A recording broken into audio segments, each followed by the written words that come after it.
প্রাচ্য নিউজ লাইভের আজকে ষষ্ঠ পর্ব। আজকে একটি বিশেষ দিন। এই ষষ্ঠ পর্বের আজকের আমাদের যে আলোচনার যে শিরোনাম বা নাম আমরা দিয়েছি, সেটি হচ্ছে করোনা ক্রান্তির দিনলিপি। নামের মধ্যেই একটা উদ্বেগ, উৎকণ্ঠা। করোনা ক্রান্তি, একটা ক্রান্তি লগ্ন চলছে আমাদের বাংলাদেশ, সারা বিশ্বের। এর মধ্যে এই বিশেষ দিনকে উপলক্ষ করে আমরা আপনাদের সামনে হাজির হয়েছি। আজকে স্টুডিওতে আমার সাথে উপস্থিত আছেন আমাদের জাহাঙ্গীরনগর বিশ্ববিদ্যালয়ের প্রাণীবিদ্যা বিভাগের অধ্যাপক মনোয়ার হোসেন তুহিন স্যার। স্যার খুবই পপুলার একজন মানুষ। স্যারের সাথে মানুষের যেমন সম্পর্ক, প্রকৃতিরও সমান সম্পর্ক, বরং প্রকৃতির সাথে স্যারের সম্পর্ক আরো বেশি ঘনিষ্ঠ। তারপরে উপস্থিত আছেন চট্টগ্রাম বিশ্ববিদ্যালয়ের যোগাযোগ ও সাংবাদিকতা বিভাগের সহকারী অধ্যাপক রাজীব নন্দী।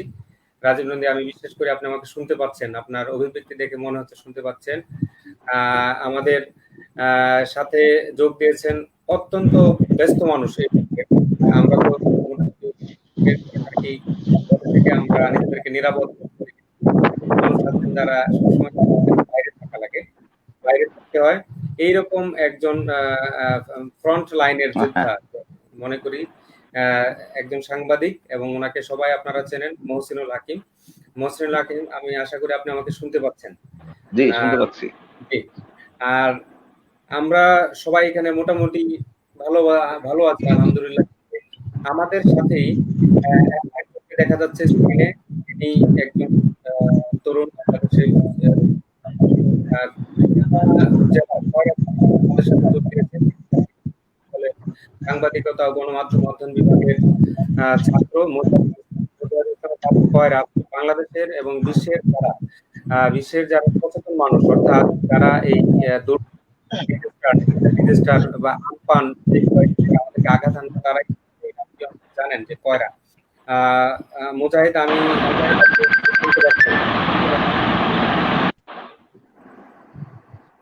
মুজাহিদ, আপনি কি আমাকে শুনতে পাচ্ছেন? জি স্যার, আপনি শুনতে পাচ্ছেন? আচ্ছা, এই অনুষ্ঠানের মাথায় আমি শেয়ার করেছিলাম রাজীব নন্দী স্যারের সাথে।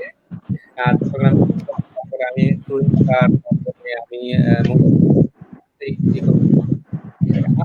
অবস্থার মধ্যে আমরা আছি, একটা বিশেষ দিন। কিন্তু আমার কথা শুরুতে কিন্তু আমি বলতে পারিনি যে ঈদ মুবারক, যে কথাটা মানুষ শুরু করে যে কোনো এই ঈদের সময়, ঈদের একদিন দুই দিন আগে সুন্দর পোশাক পরে বসে, তারপরে একটা হাসি মুখে বলে যে ঈদ মুবারক।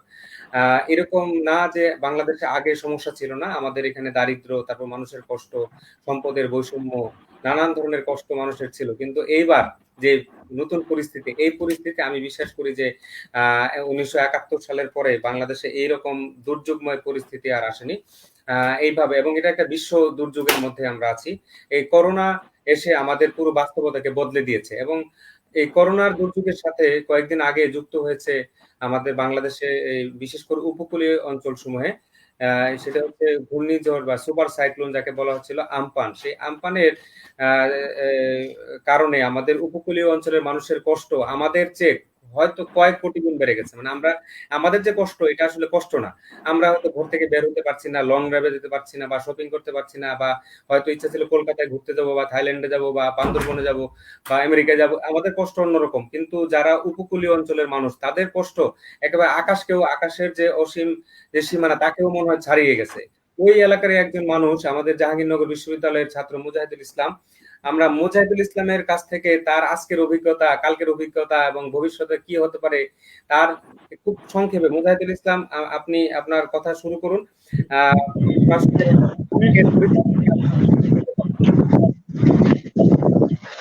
স্যার, আজকে আসলে তো ঈদ, এটা মানে এটা আমরা জানি না, আমাদের না মনেই ছিল না যে আজকে ঈদ। মানে যখন আমাকে জিজ্ঞেস করা হয়, আমার এক বন্ধু আমাকে জিজ্ঞেস করে কত ঈদ কবে, তো আমি না মানে 2 থেকে 3 মিনিট ধরে আমি না তারিখ গুলো গুনে গুনে নিয়ে আসছি যে হ্যাঁ, অমুক তারিখ যদি 29টা রোজা হয় তাহলে অমুক দিন ঈদ হবে, যদি 30টা রোজা হয় তাহলে অমুক দিন ঈদ হবে। যেদিন ঘূর্ণিঝড় আমফান আমাদের এখানে আঘাত আনে আমাদের বাংলাদেশের উপকূলে, তারপর সেদিন থেকে আজ 6 দিন আমরা বিদ্যুৎ সেবার বাইরে। আমাদের মানে বিদ্যুৎ তো নাই, এমনকি কোনো ধরনের যোগাযোগের কোনো উপায় নাই এখানে। তো মানে ঈদটা আমাদের কাছে আসলে আজকে মানে আমরা এখন শুনছি এই মুহূর্তে আপনাদের সাথে কথা বলতে কি আমার মনে হচ্ছে আজকে ঈদ। ঠিক আমার বাড়িতেও আজকে ঈদ ছিল না, আর আমার এলাকায় মানে আমার থানাতেও আজকে ঈদ ছিল না। আর আমার গ্রামে, বিশেষ করে আমার গ্রামে উপকূলে আমরা যারা নদীর পাশে যারা যারা আমরা এই মুহূর্তে যারা জলোচ্ছ্বাসে আমরা মানে পরিস্থিতির শিকার হয়েছে, জলোচ্ছ্বাসের শিকার হয়েছে, তাদের এখানে ঈদ বলে কোনো শব্দ আজকে ছিল না। আসলে মানে ঈদটা আজকে আমাদের কাছে মানে একটু অন্যরকম আর কি। সাধারণ অন্য 5টা দিনের মতো না, এটা একটা দুর্যোগময় পরিস্থিতি আমাদের জন্য। তো আহ, জলোচ্ছ্বাসের আমাদের এখানে মেইন দুর্যোগটা হলো নদী ভাঙ্গন এবং নদী বাঁধ নিয়ে যে প্রবলেম এটা। তো এখানে দেখা যায় আপনি একটা ভিডিও আজকে শেয়ার করছেন স্যার, বার্তা 24 চ্যানেল থেকে নাকি ভিডিওটা আপনি দেখতে পাচ্ছেন, মানুষ হইলো 500 কি 1000 মতো মানুষ পানির মধ্যে, তারা বুক সমান কোমর সমান পানির মধ্যে দাঁড়ায় দাঁড়ায় নামাজ আদায় করতেছে দাঁড়ায় দাঁড়ায়। আসলে ওটা ছিল আমার এলাকাতে নদী ভাঙনের ফলে কয়েকটা প্রায় 5টা 4টা 3টা এরকম মানে নদী, নতুন করে নদীর মতো খাল বলা হয়, খাল তৈরি উঠে গেছে আর কি। পানি মানে ঢোকা ও জোয়ারে ঢোকা এবং ভাটার সময় বের হওয়া, এই দুটাকে কেন্দ্র করে খালগুলো উঠে যায়। তো এমনই একটা খাল মানে আমার বাড়ির পাশে যেটা একটা খাল এমন উঠে আছে, এটা এখনো বাঁধা হয়নি, এটা সব থেকে বেশি মারাত্মক। আর এরপরে এখান থেকে হেঁটে গেলে 5 মিনিট লাগবে, তাও লাগবে না, এত কাছে একটা খালের ভিডিওটা আপনি শেয়ার করছেন, যেখানে মানুষ ওইটা বাঁধার জন্য মানে বাঁধটা দেওয়ার জন্য 500 থেকে 1000 মানুষ যারা নদী মানে পানির মধ্যে দাঁড়াই নামাজ আদায় করছে, যাতে নামাজ আদায় করে তারা কাজ করতে পারে, বাঁধটা আটকাতে পারে। তো তারা, আপনি তো দেখছেন ভিডিওতে, তারা বালির বস্তা ভরে, তারা বাঁশ খুঁজে, তারা মানে বিভিন্ন উপায়ে তারা চেষ্টা করছে বাঁধটা আটকাতে। অবশ্যই আজকে সম্ভব হয়নি বাঁধটা আটকানো। তার মধ্যে জোয়ার মানে দুই ভাবে কাজ করার একটা ব্যাপার আছে এখানে। যখন জোয়ার ওঠে, জোয়ারে পানি উঠে গেলে কাজ করা যায় না। যখন ভাটা সরে যায়, যখন পানিটা কমে যায়, একটু নিচে নেমে যায়, তখন কাজ করতে হয়। তো যখন ওই বাঁধটা আটকাতে সবাই চেষ্টা করে ওই সময়টা আমরা পর্যাপ্ত সময় পাওয়া যায়নি, ওখানে আমরা পাইনি। তো ওখানে জোয়ারটা উঠে যায়, সেক্ষেত্রে কাজ আমাদের বন্ধ করতে হয়। তো মাঝে একটু জায়গা খালি রেখে দুই সাইডে আমরা যতটুকু সম্ভব কাজ করেছি। তো বাচ্চা সম্পূর্ণ আটকাতে পারিনি, হয়তো আগামীকাল এই বাচ্চা আটকাতে পারবো। তো আমার বাড়ির সামনে যে বাচ্চা একটু কাছে যেটা, এটা আটকানো সম্ভব না, মানে আমাদের গ্রামের মানুষের পক্ষে 5,000 500 1000 2000 মানুষের পক্ষে এটা আটকানো সম্ভব না। তো এখানে দরকার আসলে পর্যাপ্ত পরিমাণ ম্যাটেরিয়াল দরকার। এখানে জিও ব্যাগ নামে একটা ব্যাগ বলে, কম্বলের তৈরি এক ধরনের, যেটা পানিতে এবং রোদে কিছু হয় না। এই ব্যাগটা বালি ভরে এখানে মানে ওই যে যেখানে খাল তৈরি হলো ওখানে এটা ভরে ফেলতে হয়। ওখানে বাঁশ দিয়ে, ওখানে বড় বড় কাঠ দিয়ে, এগুলো দিয়ে ওখানে প্রথমে একটা ব্যারিকেড মতো তৈরি করতে হয়, যার পাশ দিয়ে মাটি ফেলা যায়, বালির বস্তা ফেলা যায়, যাতে ওটা স্রোতে ভেসে না চলে যায়।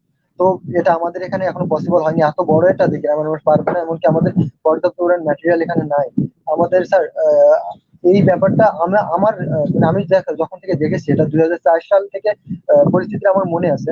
এখন তো 2020 সাল, 16 বছর আগে 2004 সালে প্রথম আমি দেখি নতুন একটা বাঁধ তৈরি হলো। মানে কোথাও আমাদের এখানে টেকসই বাঁধ নির্মাণ হয়নি বিগত 16 বছরে, 20 বছরের মধ্যে। প্রতিবার দেখা যায় নির্বাচন হয়, যে যিনি এমপি হন তিনি আশ্বাস দিয়ে যান যে বাঁধ তৈরি করবো, আমি টেকসই বাঁধ তৈরি করবো, এই আশ্বাসে তাকে এমপি বানানো হয় কিংবা মানুষ ভোট দেয়। তো দেখা যায় তিনি সংসদে যান, কখনো বাঁধের কথা আজ পর্যন্ত 16 বছরে কোনো এমপির মুখে সংসদে আমরা বাঁধের কথা বলতে দেখি না। তো যাই হোক, তিনি কি বলছেন না বলছেন এটা আমাদের না, এটা নিয়ে আমাদের আফসোস নাই, আমাদের এটা নিয়ে আমাদের কথাও নাই। তো বিগত 16 বছর ধরে আমরা সময় পাইছি, 16 বছরে যদি একটা বাঁধ তৈরি হতো এখানে, মানে কংক্রিটের ব্লক সিস্টেমের একটা বাঁধ, যেটা বাংলাদেশের বিভিন্ন জায়গা হয়েছে, চীন থেকে মানে কোথাও চীনের তত্ত্বাবধানে, কোথাও জাপানের তত্ত্বাবধানে, কোথাও সেনাবাহিনীর তত্ত্বাবধানে বাঁধগুলো তৈরি হয়। তো আমাদের এখানে এখনো 16 বছর এটা হয়নি। পরিস্থিতি তার ফলাফল ছিল আমরা কি পেলাম, যারা আমাদের নদীটা, হয়তো আমি এখন দেখাতে পারছি না, প্রচন্ড বাতাস, ঝড়ের মতো বাতাস, যেখানে গেলে হয়তো আমার সাউন্ডটা শোনা, আমার কথাটা শুনতে পারবেন না আপনারা। আমি হয়তো আমার কথার শেষে আমি আপনাদেরকে দেখাতে পারবো নদীটা। তো নদীটা মানে নদীর মাঝ এখন যে নদী, তার অর্ধেকটা ছিল নদী, অনেক ছোট ছিল নদীটা। আমাদের বাড়িটা স্যার 300 মিটারের বেশি লম্বা ছিল, অনেক বড় বাড়ি। তো সেই বাড়িটা আর পুরা গ্রামটা ছিল স্যার অন্য পাহাড়ি এলাকার মতো, সবুজ শ্যামল, খুবই সবুজ একটা গ্রাম। কিন্তু 16 বছর কি হলো, প্রথমে বাঁধ ভাঙলো, বাঁধের পরে ধীরে ধীরে নদীর সাইডে একটু একটু করে মাটি ঢেউতে স্রোতে একটু একটু করে মাটি সরে যেতে থাকে। ধীরে ধীরে দেখা যায় বাঁধ ভেঙে যায়, নতুন একটা বাঁধ তৈরি হয় কোথায়, আগের বাঁধের থেকে দেখা যায় 100 মিটার কিংবা 50 মিটার ভিতরে, মানে জমিন 50 মিটার জমিন নদীতে ছেড়ে দিয়ে নতুন একটা বাঁধ তৈরি হয়। তো নতুন বাঁধ তৈরি হওয়ার ফলে 50 মিটার তো বসতভিটা গেল, 50 মিটার পুরা এরিয়ার আবাদি জমি চলে গেল নদীতে, নদীতে বিলীন হয়ে গেল। বাঁধ ভেঙে যাওয়ার কারণে যে বন্যা সৃষ্টি হয়, সেখানে হাজার হাজার একর জমি, টোটাল কয়রা উপজেলা এখানে মানুষ স্যার 1,92,000-এর মতো, সবাই সাফার করে এই একবার বাঁধ ভেঙে গেলে। তো সবাই সাফার করলো, নতুন একটা বাঁধ হলো, ঠিক আছে, কিন্তু কি হয়, সে বাঁধটা টেকসই বাঁধ তৈরি হয়নি। কোথাও কংক্রিটের যে ব্লক সিস্টেমের যে বাঁধগুলো, যেগুলো দীর্ঘস্থায়ী বাঁধ, এগুলো তৈরি হয়নি, নতুন ছোটখাটো বাঁধ কোন রকম টিকে থাকার মতো। ঠিক 2 বছর পরে আবারও একই পরিস্থিতি, আবারও নতুন বাঁধ, আবারও নতুন বাঁধ। স্যার আমি 2004 সাল থেকে আজ 2020 সাল, 16 বছরের মধ্যে 5টা বাঁধ দেখেছি এরকম। প্রতিটা বাঁধ, একটা বাঁধের পরে নতুন একটা বাঁধ 50 মিটার 100 মিটার জায়গা ছেড়ে দিয়ে নতুন একটা বাঁধ তৈরি হয়, অথবা 10 মিনিট মানে এরিয়ার মধ্যে। আমার বাড়িটা খুব সীমাবদ্ধ, আমার বাড়ি ছিল 300 মিটার লম্বা। এভাবে স্যার আমরা তো এখানে টিকে আছি। এখান থেকে স্যার অন্তত 100টা পরিবার, যাদের বসতভিটা সম্পূর্ণটা নদীতে চলে গেছে, তারা এখান থেকে সরে যেতে, অন্য কোনো এলাকায় সরে যেতে, অন্য কোথাও বসতি করতে বাধ্য হয়েছে। স্যার আজকে আমার বাড়িতে এখন আমরা টিকে আছি। ঠিক এই যে গত 5-6 দিন আগে আমফানের কারণে জলোচ্ছ্বাসটা হলো, এখানে অন্তত 50টা পরিবার, তাদের বসত বাড়ি সম্পূর্ণ ভিজে, তাদের মানে ঘর দরজা সবকিছু নদীতে তুফানে একদম ভেসে চলে গেছে। মানে তাদের বিন্দু মাত্র কোনো কিছু তাদের বাড়িতে অবশিষ্ট নাই।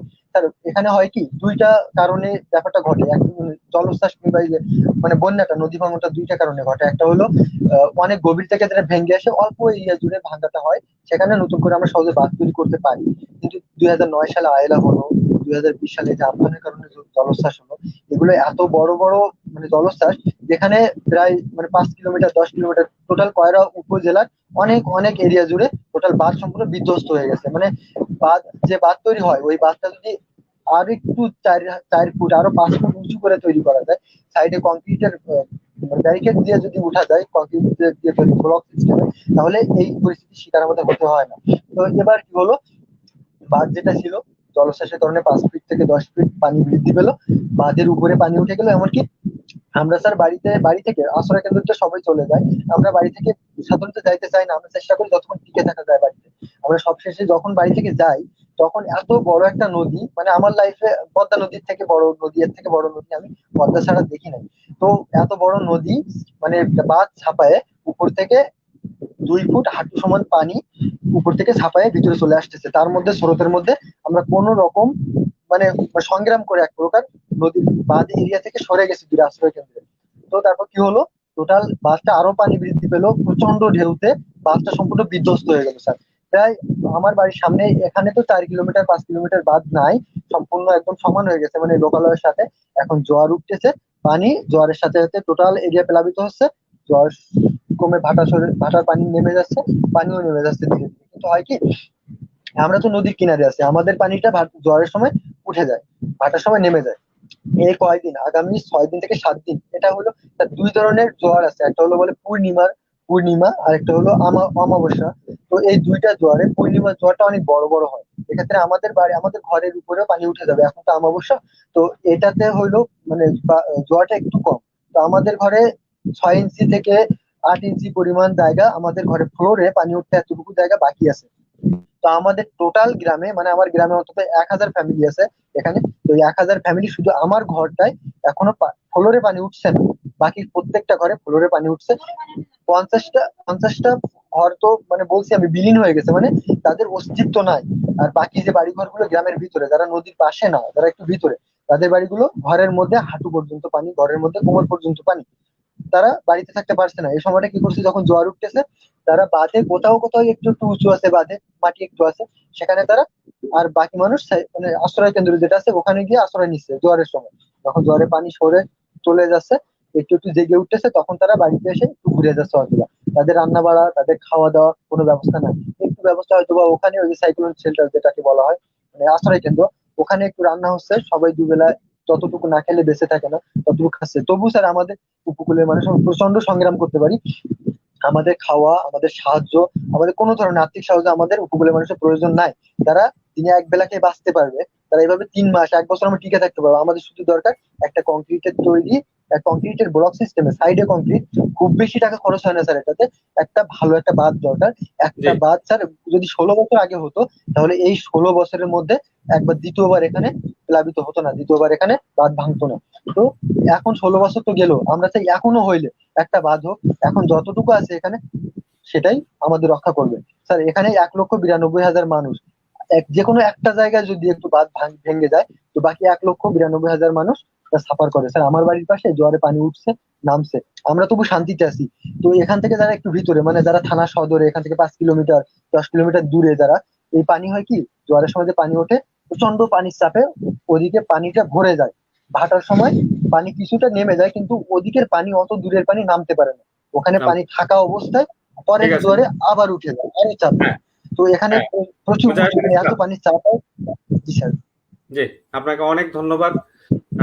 আসলে আমি ইমোশনাল হয়ে যাচ্ছিলাম। আমার আমার আমার ছাত্রের মানে একটা হলো যে আমার আমার ছাত্র, সে তার আজকের দিনের অভিজ্ঞতা বর্ণনা করছে বা গত কয়েকদিন আগের আমপানের পরে।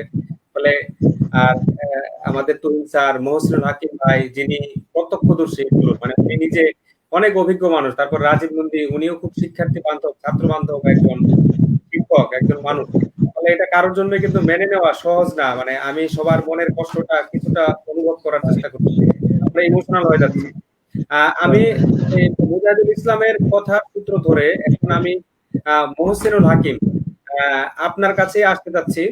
রাজীব নন্দী স্যার এবং তুহিন স্যার, উনিও আরেকজন এরকম কি বলা যেতে পারে যে যোদ্ধা। তিনি ঢাকার সাংবাদিক হওয়ার পরেও তার অনেক সময় কাটে সুন্দরবনে কিংবা খুলনায়, কয়রাতে কিংবা সাতক্ষীরা, শ্যামনগরে। ফলে ওনার অভিজ্ঞতা এবং মুজাহিদের অভিজ্ঞতা যদি আমরা শুনি, প্রথম হতে পারে যে কোনো বাঁধ নিয়ে কোনো একটা আলোচনা, এরকম বিষয় না। আমার উদ্দেশ্য হচ্ছে যে আমরা তো একই মানচিত্রের ভিতরে থাকি, একই ভূগোলের মধ্যে থাকি। তাহলে কেউ কেন এত ভালো থাকবে আর আরেকজন কেন এত ভালো থাকবে না? আরেকজনের অবস্থা কেন অনেকে ঈদ, তারপর দিতে পারছে না, আরেকজনের মনেই নাই যে আমরা মহসিনুল হাকিম, আপনার কাছে এখন শুনতে চাচ্ছি যে আমাদের মুজাহিদুল ইসলাম যে কথাটি বললেন যে একটা বাঁধ কেন নির্মাণ করা হয় না, যেটা পার্মানেন্ট একটা সলিউশন দিবে।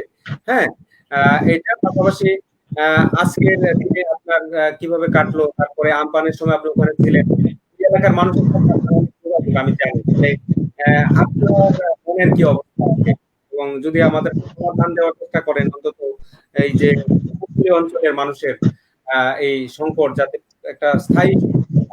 জি। ধন্যবাদ। অনেক লম্বা প্রশ্ন, অনেকগুলো প্রশ্ন। এতগুলো প্রশ্নের উত্তর দিতে গেলে আমি ভুলে যাবো আর কি একটার পর একটা। আমি আমি একটু মুজাহিদের কথা থেকে আসতে চাই। আমি আগে বলে রাখি যে আমি কয়রা অঞ্চলটি খুব খুব ভালো করে চিনি না আর কি। হ্যাঁ, আমি দক্ষিণ বেতকাশির কিছু অঞ্চল, যেটা আসলে এই গাবুরা দিয়ে যাওয়া যায়, এই কপোতাক্ষর পাড় ধরে, এই দিকটা কিছুটা চিনি। আমি এর বাইরে খুব বেশি কাজ করা হয়নি আমার। আমি এমনিতে আমার একই এলাকায় কাজ করার অভ্যাস। সে কারণে মূলত আমি যেমন হচ্ছে যে বুড়িগোয়ালিনী, মুন্সিগঞ্জ, হরিনগর, মানে আসলে কৈখালী থেকে গাবুরা পর্যন্ত এই অঞ্চলটাতে আমি একটু বেশি সময় ব্যয় করি আর কি। তো আমার অন্য কাজের সঙ্গে সঙ্গে আমি উপকূলটা বোঝার চেষ্টা করি, এখনো কিছুই বুঝে উঠতে পারিনি। তবে কয়েকটা কথার সঙ্গে আমি একমত, সেটি হচ্ছে যে প্রধান সমস্যা হচ্ছে বাঁধ, এবং সেই বাঁধ ভাঙার অনেকগুলো কারণ আছে। যেটুকু যা আছে আসলে জলোচ্ছ্বাস যদি তারও উপর দিয়ে বয়ে যায়, সেক্ষেত্রে এটা আসলে একটা মাস্টার প্ল্যান করে করার বিষয়। এখানে কংক্রিট দিয়ে বাঁধ দিয়ে দিলাম, ভেতরটা ওই পুরনো সেই ফোল্ডার সমস্যার মতো করে একটি সমস্যা তৈরি হয়ে যাবে। ওখানে লবণাক্ততাটা বেড়ে যাবে, পানির ওঠানামা থাকবে না, পানি নিষ্কাশনের একটি ব্যবস্থা আছে। এগুলো আসলে মেগা প্ল্যানের বিষয়, আমার মাথায় ঢোকে না এত কিছু। তবে আমি এটুকু বুঝি, সেটা হচ্ছে যে বাঁধগুলোকে, বাঁধগুলোর মেইনটেনেন্সটা করা হয় না। যেটুকুই বেড়ি বাঁধ আমরা যেটা বলছি, যেমন শুধু সাতক্ষীরাতেই 285 কিলোমিটার বাঁধ, মানে বেড়ি বাঁধ রয়েছে শ্যামনগর উপজেলায়। তো আপনি কত কিলোমিটার বেড়ি বাঁধ কংক্রিট দিয়ে দিবেন প্রথমত? দ্বিতীয়ত হচ্ছে, মনোয়ার স্যার অনেক ভালো বুঝবেন, উনি এগুলো বিষয়ে। সেটা হচ্ছে যে ওই অঞ্চলটা তো, ওই অঞ্চলের আরো কিছু বিষয় আছে, সবকিছু মিলিয়ে বায়োডাইভার্সিটির বিষয় আছে, ওইখানকার চর পড়া, চর ভাঙা, এগুলো বিষয় আছে, ল্যান্ড রেজ করার বিষয় আছে, সুন্দরবন আছে। সবকিছু মিলিয়ে সুন্দরবনের কারণে কিন্তু ওই মুজাহিদরা আসলে, ওরা বলছে না যে আমাদের খালি পানি না ঢুকলেই হয়, মানে তাদের আর বাকি সবকিছু তারা তারা সহ্য করতে পারে। ওখানকার মানুষরা লবণ, ওখানে আমি লবণ একটু কথা, পানি। হ্যাঁ, হ্যাঁ স্যার, আসলে হলো 285 কিলোমিটার বাদ সামনে পড়ে আছে, কয়রা তো হয়তো জি। এমনটা আছে, কিন্তু সম্পূর্ণ জায়গাটা, সম্পূর্ণ বাদটা যে ভাঙ্গন প্রবণ এমনটা না। তার নদীর বাঁকের উপরে ডিপেন্ড করে কোন জায়গাটা ভাঙ্গন প্রবণ, এটা কোন এটা জায়গাটা আসলে প্লাবন। খুবই সায়েন্টিফিক একটা বিষয়। হ্যাঁ, এটা খুব সায়েন্টিফিক বিষয়। এগুলো নিয়ে আমরা আসলে এত বুঝবো না, কারণ হচ্ছে যে পানি হচ্ছে এই জায়গায় বাধা দিলে ও আরেকটা জায়গা যেটা আছে জি সামনে স্যার। সেই জায়গাটা ভেঙে ফেলে। পানি অনেক শক্তিশালী জিনিস। জি স্যার। আর আমরা স্যার সায়েন্সের এখানে একটা ব্যাপার মানে ওই এত স্যার। সায়েন্টিফিক বুঝবো না আসলে। আমরা স্যার কথা স্যার হচ্ছে একটু যে বলি। এটাকে একটা টেকসই জায়গায় নিতে হবে। এই আহ, মানুষগুলোকে আমরা সেটাই, ইগনোর করছি। এই মুজাহিদুল মানুষ ইসলাম, সবচেয়ে ভালো হবে আমরা যদি মহসিনুল হাকিমকে ওনার কথাটা বলতে জি দিই, স্যার। উনি না, ঠিক আছে, ঠিক আহ, আছে, ঠিক আছে, হ্যাঁ, অসুবিধা নেই। এরপরে তোমার মানে আজকে আসলে তুমি আমাদের ভিআইপি, সোজা কথা এই যে এখানে হ্যাঁ, অবশ্যই। হ্যাঁ, এখানে স্যার, মুজাহিদ ভিআইপি আমাদের। আমি জানি তুমি স্যার কেঁদে ফেলছেন, স্যার, মানে ওনার মানে কান্না এসেছে, রাজনীতিরও কান্না এসেছে, আমারও কান্না এসেছে। মহসিনুল হাকিমের পাষাণ হৃদয় এরকম মনে হতে পারে, আমি কিন্তু হয়তো প্রকাশ করবেন না, কারণ উনি অনেক মানে শক্ত মানুষ, আমি আমি আমি আসলে ওই ওই অঞ্চলে ছিলাম। আমি তো জি ওই অঞ্চলে ছিলাম। আমি এই সিগন্যাল যখন 7 নাম্বার তখন থেকে শুরু জি করে 10 নাম্বার মহাবিপদ সংকেত, তারপরে একদম পরের দিন 2 দিন পরে আমি ফিরেছি, তাই না? তো আমি তো ওখানকার মানুষের দুর্দশা দেখেছি। আমি প্রতিটা দুর্যোগেই চেষ্টা করি একদম কাছে থেকে দেখার জি বিষয়গুলো। আসলে কাছে থেকে দেখার মধ্যে, দেখে নিউজ করার মধ্যে আমার আমি আমি আমি আসলে যেটাকে কি বলে স্যাটিসফ্যাকশন ফিল করি আর কি। যে যতটুকু যা করতে পারি একটা জায়গা থেকে হয়তো ওখানকার কমপ্লিট স্টোরিটা তুলে আনার চেষ্টা করি আমি। আমি যেমন ওই যে বললাম যে আমি কয়রা দক্ষিণ বেতকাশির একটা প্রান্ত পর্যন্ত গিয়েছিলাম আমি। আমি শুধু একটি বাঁধ, ভাঙা বাঁধ দেখতে গিয়েছিলাম যে ওই ওপারের বাঁধটা ভাঙনটা কিরকম, ওখানে লোক এসছে কিনা। মানে কয়রা এবং সাতক্ষীরার মধ্যে পার্থক্যটা কি শ্যামনগরের মধ্যে, সেটা হচ্ছে যে কয়রাতে মানে এটা এত বিস্তীর্ণ ভাবে হয় যে ওইখানে কোন জায়গা তারা আসলে মানে ওটাকে বললাম যে প্রোটেকশন দিতে রক্ষা যাবে করবে। তারা। হ্যাঁ, হুম, যেমন সাতক্ষীরায় শ্যামনগরে 38টা পয়েন্ট আছে, জানা আছে সবার, ঠিক আছে? এবং ওইখানে হয়তো আরো অনেক বেশি অনেক বেশি জায়গায় ভঙ্গুর অবস্থা আছে। যাই হোক, আমি বেশি কথা না বাড়াই, আমি যেটা বলতে চাই, ওইখানকার মানুষদেরকে যদি আমরা গুরুত্ব দিতাম তাহলে এতদিনে এই সমস্যাটার সমাধান হয়ে যেত।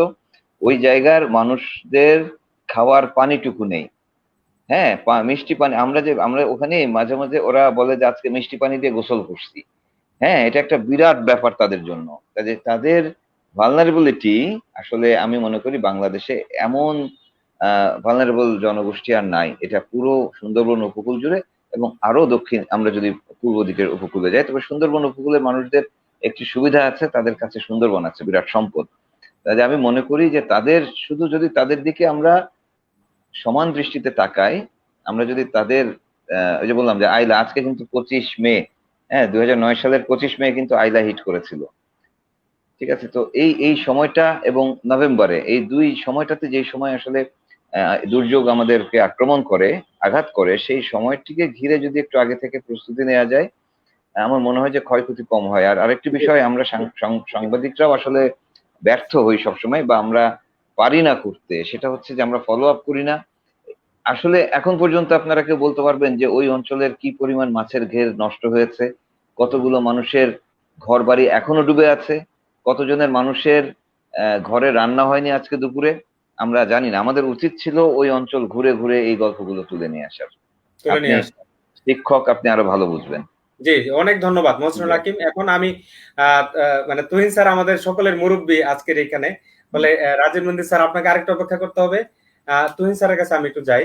জনাব মনোয়ার হোসেন তুহিন স্যার, আহ, মহসিনুল হাকিম যেই কথাগুলো বললেন এর মধ্যে একটি কথা, আহ, ওটা আহ, আমার খুব মনে ধরেছে। একটা কথা হচ্ছে যে উনি রাজীব নন্দী, আপনিও মনোযোগ দিয়ে শোনেন, কারণ এই কথা ব্যাখ্যা আপনাকে দিতে হবে একটু পরেই। উনি উনি বলেছেন যে আমরা যদি মানুষকে গুরুত্ব দিতাম, মানে আমরা মানে উনি ওনাকে বলছেন না, আমাকে আমাদেরকে কাউকে বলছেন, যারা নীতি নির্ধারক রাষ্ট্রের, যারা পলিসি মেকার, তারা যদি মানুষকে এরকম গুরুত্ব দিতেন তাহলে আজকে হয়তোবা মুজাহিদুল ইসলামের অভিজ্ঞতা একটু অন্যরকম হতো। তাহলে স্যার এই আপনার আপনার এই এখন যে আপনি আলোচনাটা শুরু করবেন, এটাকে ধরে আলোচনা করুন, এবং আপনি যদি আপনার অভিজ্ঞতা, আপনি অনেক সুন্দর করে কথা বলেন স্যার, আমরা জানি আপনি ক্যাম্পাসের আজকের কি অবস্থা ছিল। আপনি একটা ফেসবুকে ছবি দিয়েছেন যে আপনি লিখেছেন যে মানুষের জীবন থেমে গেছে কিন্তু প্রকৃতির জীবন থেমে থাকেনি। আপনি যে হিজল তলায় গেলেন এবং সেখানে গিয়ে দেখলেন যে রক্ত লাল ফুল পড়ে আছে অনেক, লাল গালিচার মতো, ওইটা নিয়ে আপনি চমৎকার একটা স্ট্যাটাস দিলেন ফেসবুকে। স্যার আপনার অনুভূতি এবং মুজাহিদের কথা শোনার পরে আপনার যে হৃদয়ে রক্তক্ষরণ হচ্ছে স্যার, এই কথাটা আমরা আপনার মুখ দিয়ে শুনতে যাচ্ছি এখন স্যার। ধন্যবাদ আদনান। আমরা আসলে খুবই বোধহয় ইনফর্মাল ওয়েতে আলোচনা করছি, এবং এটাই বোধহয় ভালো। কারণ হচ্ছে যে আহ, আমরা সবার সাথে মিলেমিশে থাকবো। হাকিম ভাই আছেন তার নিজস্ব পেশায় সাংবাদিকতা বা তথ্যের যে আহ, তুলে ধরে যে আমাদের সত্যিকার অর্থে প্রত্যেকটা বিষয়কে দেশের এক প্রান্ত থেকে আরেক প্রান্ত নিয়ে আসেন কষ্ট করে। রাজীব নন্দী আছেন, মুজাহিদ আছেন, যার যার জায়গা থেকে। তো আমরা আসলে করোনা নিয়ে এমনি খুব খুব কষ্টে ছিলাম, কষ্টে আছি। তো সেই সাথে ঝড় বৃষ্টি বা প্রাকৃতিক যে দুর্যোগগুলো, এগুলো আমাদের জীবনকে আরো, বিশেষ করে প্রান্তিক মানুষ যারা আছেন, আমরা হাকিম ভাই একটা সুন্দর কথা বলেছেন যে এমনই সত্য এবং বস্তুনিষ্ঠ কথা বলেছেন যে উনি যাননি। এই যাননি কথাটা আমি অনেকের মুখে উচ্চারণ করতে শুনি না। অনেকে বলে হ্যাঁ আমার তো সব অভিজ্ঞতা আছে।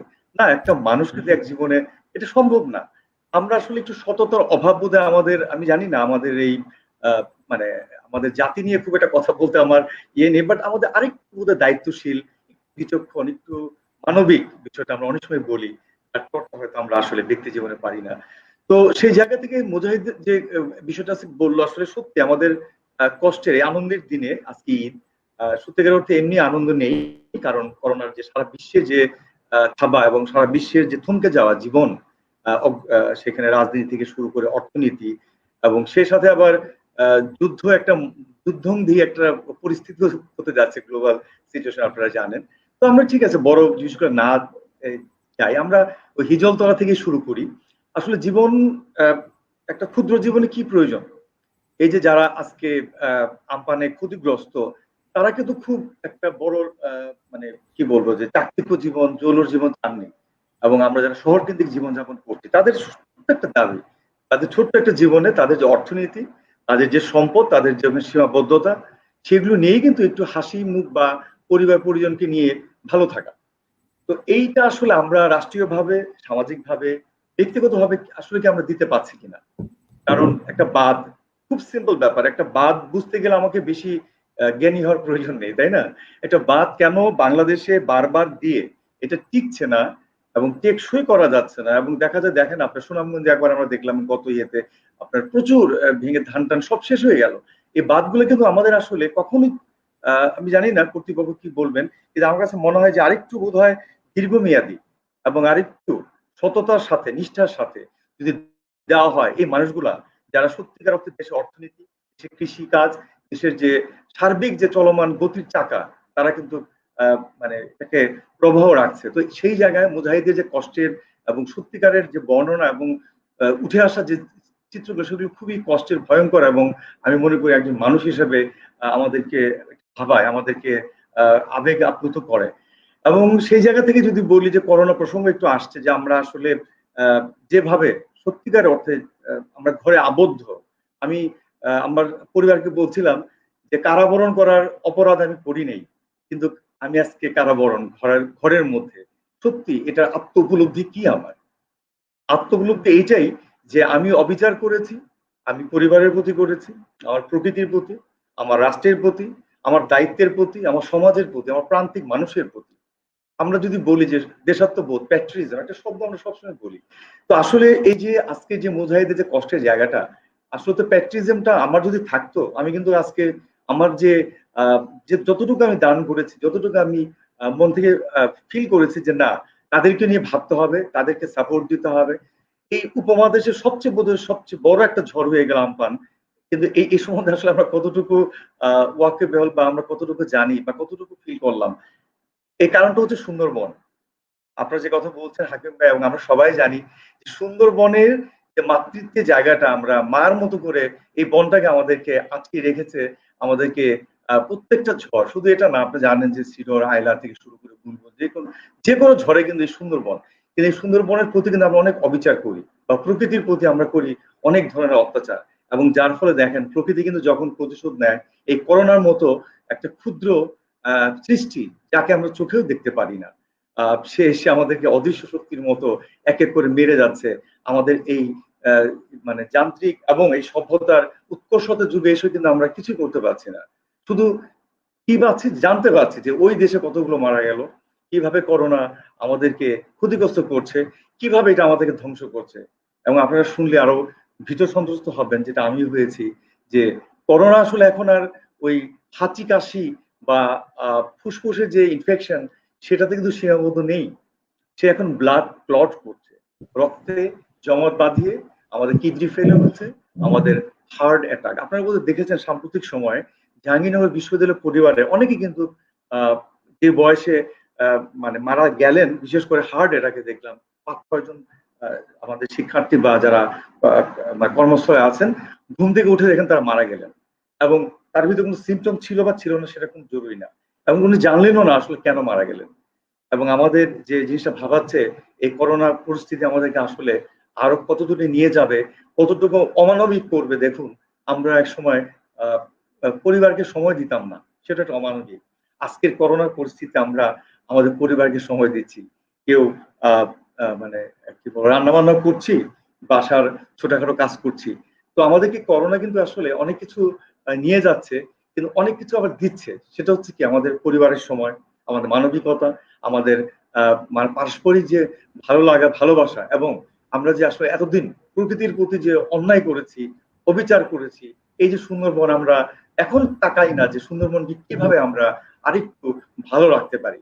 এই ঝড় হওয়ার পরে যেটা হাকিম ভাই বলছিলেন, যে এবং আদানও বলছিলেন যে কি আসলে পরিস্থিতিগুলো উঠে তুলে ধরা। কিছু কমিটি হয়েছে যেটা আমি জানি, বিশেষ করে সুন্দরবন নিয়ে বেশ কয়েকটা কমিটি হয়েছে, যে এই সুন্দরবনে কতটুকু ক্ষতি হলো, এটা কিভাবে পুষিয়ে আনা যায়, এই যে লাইভলিহুড আছে, মানুষজন কিভাবে এখান থেকে জীবিকা নির্বাহ করতো, তাদের যে কি অবস্থা, এবং এই কমিটির সিদ্ধান্ত বা এই পর্যবেক্ষণ যখন আসবে, এই আসার পরে কিন্তু সিদ্ধান্ত হবে কিভাবে এদেরকে আরেকটু সাপোর্ট দেওয়া যায়, ভালো থাকা যায়।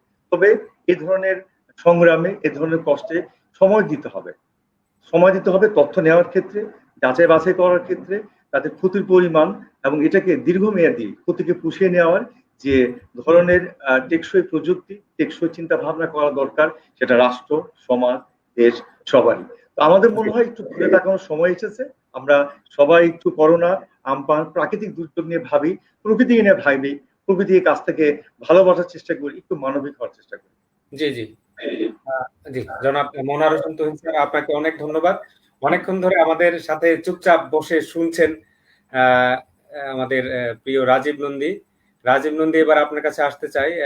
রাজীব নন্দী, আপনি নিশ্চয়ই শুনেছেন আমাদের আমাদের ছাত্র মুজাহিদুল ইসলাম, তারপরে আমাদের অত্যন্ত প্রিয় সাংবাদিক মোহসিনুল হাকিম, এবং সর্বশেষ আমাদের তুহিন স্যার যেভাবে বললেন যে এই করোনা আমাদেরকে যে নতুন বাস্তবতা উপহার দিচ্ছে। আবার স্যার অলরেডি স্যার ইঙ্গিত দিয়েছেন যে করোনা কিভাবে আমাদের জীবনে কিছু পরিবর্তন এনেছে, মানে একেবারে যে সব নেতিবাচক তা না, কিছু ইতিবাচক ঘটনাও হয়তো জীবনে ঘটে চলেছে। আমরা পরে এটা স্যারকে আরো সময় দিব, স্যার আমাদের সামনে নিশ্চয়ই তুলে ধরবেন, এবং আপনারা আপনাদের মূল্যায়ন তুলে ধরবেন তখন। আমি আমার মহসিনুল হাকিম, উনি একেবারে যেটাকে বলে যে আমরা জানি না উনি আবার কিরকম মনে করবেন, যে মোনাজাত উদ্দিন কে আমরা আগে জানতাম, অনেক আগে উনি ছিলেন। তো ওনাকে আমি ঠিক ওনার মতো তুলনা করছি না, কিন্তু উনিও কিন্তু এরকম ঘুরে বেড়ান সেই সুন্দরবনের জলদস্যুদের জীবনে যিনি পরিবর্তন আনেন, তিনিও মহসিনুল হাকিম। আবার আমরা দেখি যে আমপান চলে এসেছে, মানুষের ঘর পানিতে সয়লাব হয়ে গেছে, জোয়ারের পানিতে এসে, তখনও তিনি ওখানে আছেন। জলোচ্ছ্বাস হচ্ছে, তখনও তিনি মাইক্রোফোন হাতে ওখানে আছেন। উনি একটা কথা বলেছেন যে আমরা সাংবাদিকরা কি ঢাকায় যখন ফিরি তারপরে কি আমরা এটা ফলো আপ করি? হ্যাঁ, ফলে এই প্রশ্নটা হয়তো আপনার জন্য আকস্মিক, আর এই কথা যে উনি বলবেন ওটা কিন্তু আমরাও কেউ জানতাম না, কারণ এটা অনলাইন লাইভ। হ্যাঁ, এখন আপনি একজন সাংবাদিকতা বিভাগের একজন সহকারী অধ্যাপক, একজন এক্সপার্ট, নিজে আপনি সাংবাদিক হিসেবে দৈনিক সমকাল এবং বিভিন্ন জায়গায় আপনি সুনামের সাথে কাজ করেছেন, এবং আপনি এই যে করোনার ফলে যে মানুষের আমাদের সাংবাদিকতার ধরন বদলে যাচ্ছে, ওইটা নিয়ে আপনি ইতিমধ্যে একটা অসাধারণ একটা নিবন্ধ লিখেছেন, যে নিউ ইয়র্ক টাইমস এবং বাংলাদেশ, ভারতের বিভিন্ন সংবাদপত্রে যে পরিবর্তন এসছে। তো এই মহসিনুল হাকিমের এই যে প্রশ্নটা, উনি আত্মজিজ্ঞাসা, নিজের শুদ্ধির জন্য উনি জিজ্ঞাসা করেছেন যে আমরা কি ফলো আপ করি, আমরা কি লিখেছি যে কয়টা করে এখনো ভেঙে পড়ে আছে, কয়টা মানুষ না খেয়ে আছে, আজকে দুপুরে কার ঘরে ভাত হয়নি, তো আমরা কেন ফলো আপ করি না। এর সাথে আবার আমি একটু যোগ করি যে স্যার বলছিলেন, তারপরে মুজাহিদুল ইসলাম বলছিলেন, মহসিনুল হাকিম বলছিলেন যে আমরা যদি জি রাজীব, জি শুনতে পাচ্ছেন রাজীব নন্দী? আমি শুনতে পাচ্ছি, আমাকে শুনতে পাচ্ছেন? জি শুনতে পাচ্ছি, জি জি। এর সাথে একটু যোগ করি যে আজকে হচ্ছে জাতীয় কবি কাজী নজরুল ইসলামের জন্মদিন, আপনি আমাকে বলছিলেন, হ্যাঁ, ইনবক্সে, এবং আপনি তার একজন ভক্ত, এবং আপনার যে অবয়বে আমরা জাতীয় কবির কিছুটা হলেও একটা প্রভাব দেখতে পাই, এবং আপনার যে মানস, আপনার যে ভেতরের দিকটা, সেখানেও আমরা যে কারণে মানুষ আপনাকে পছন্দ করে। আপনি কাজী নজরুল ইসলামের ওই যে পরদেশি মেঘ ফিরে যাও, ওরে এরকম একটা গানের কথা আপনি উল্লেখ করেছেন। তারপরে যে এই যে রমজানের এই শেষ হলো, তারপরে আমাদের আজকে কাকতালীয় ভাবে হ্যাঁ, আমাদেরকে কাজী নজরুল ইসলামের গান গাইতেই হবে। আচ্ছা, গাইতে হবে। এখন এই গানটা কালকে আমি টিভিতে দেখছিলাম যে অনেকে এই গানটাকে আবার নতুন করে গাইছেন, এবং গাইতে গিয়ে তারা এটাকে একটা পার্টি সং বানিয়ে ফেলেছেন। হ্যাঁ, পার্টি সং মানে তারা নাচছেন গানের সাথে সাথে। আমার যতটুকু ধারণা, বা আমার যতটুকু হিন্দিতে বলে এহসাস বা ফিলিং বা অনুধাবন, রিয়েলাইজেশন, যে এই গানটা কিন্তু পার্টি সং না, এটার মধ্যেও কিন্তু একটা ভালোবাসা লুকিয়ে আছে, প্রেম, মানবতা বোধ, হ্যাঁ, যে নিজেকে বিলিয়ে দাও, গানের মধ্যে আছে যে নিজেকে বিলিয়ে দাও। এই সবকিছু মিলে আপনি সাংবাদিকতার শিক্ষক হিসেবে মহসিনুল হাকিমের কথাটা যদি একটু টেনে একটু দীর্ঘ করেন, যে আমরা কেন ফলো আপ করি না, মানুষের প্রতি আমাদের দরদ কম সাংবাদিকদের। জি আদনান ভাই, আমার আমার আমার ধারণা আপনি আমার সবগুলো কথাই বলে দিয়েছেন। আমি বরঞ্চ আপনার শ্রোতা হলেই সবচেয়ে বেশি ভালো লাগতো। হ্যাঁ, মনোয়ার স্যারকে শুভেচ্ছা জানাচ্ছি, এবং মহসিনুল হাকিম ভাইকে আমার সালাম এবং ঈদ মোবারক জানাচ্ছি। আর আমাদের মধ্যে সবচেয়ে বেশি প্রতিকূল অবস্থায় যে দাঁড়িয়ে আছে দক্ষিণাঞ্চলে মুজাহিদুল ইসলাম, আমার ছাত্র সম, তাকে আমি ভালোবাসা জানাই, শুভেচ্ছা জানাই। এবং একটা একটা প্রাকৃতিক দুর্যোগ কাটিয়ে ওঠার পরও সে যে একটা প্রত্যন্ত অঞ্চল থেকে এরকম একটা জায়গা থেকে আমাদের সাথে কথা বলতে পারছে, যুক্ত হতে পেরেছে, এই পুরো পরিবেশটার জন্য প্রথমে বাংলাদেশের যে ডিজিটাল ম্যানেজমেন্ট, এটাকে একটা ধন্যবাদ জানাই। আজকে একটা সুন্দর একটা বিকল্প ঈদ আড্ডা হচ্ছে এখানে। আর সবচেয়ে বেশি ধন্যবাদ জানাই আদনান ভাইকে, যিনি তার প্রাচ্য নিউজের একজন দর্শককে আজকে আলোচনায় নিয়ে এসেছেন। আমি আপনার সবগুলো পর্বে দর্শক ছিলাম, এবং আপনার ইউটিউবের চ্যানেলের একজন আমি নিয়মিত শ্রোতা, নিয়মিত দর্শক। আমার খুব ভালো লাগে আপনার এই কাজগুলো। ভালো লাগে মানে তো একটা মানুষের সব তো আর ভালো লাগতে পারে না, তার যে ভালো লাগার দিকগুলোকে তা আমাদেরকে গ্রহণ করতে হয়। তো আমি দেখলাম যে আসলে আমাদের সমসাময়িক যে একাডেমিয়াতে যারা আছেন, কাজ করছেন, আপনি ভীষণ অ্যাক্টিভ একজন মানুষ, এবং অনেক দিক থেকে আপনি কাজ করেন, অনেক জায়গা থেকে আপনি দেখার চেষ্টা করেন সমাজটাকে। অনেক বিরুদ্ধ মতের সাথে আপনার একটা শান্তিপূর্ণ সহাবস্থান, যেটা খুব বিনয় সহকারে এখন দেখার খুব অভাব আমাদের সমাজে। সবকিছু মিলে আসলে আমার কাছে মনে হচ্ছে আজকে এই ঈদের মধ্যে যে আমরা সকাল থেকে খুব হা হুতাশ করছিলাম যে প্রিয় মানুষকে দেখতে পাচ্ছি না, প্রিয় জনদের থেকে একটু দূরে আছি, এবং আমি আজকে একটা মজা করে একটা পোস্ট দিয়েছি যে আমার জীবনে ঈদ এইটা সহ পঞ্চমবার যে বিচ্ছিন্ন ঈদ।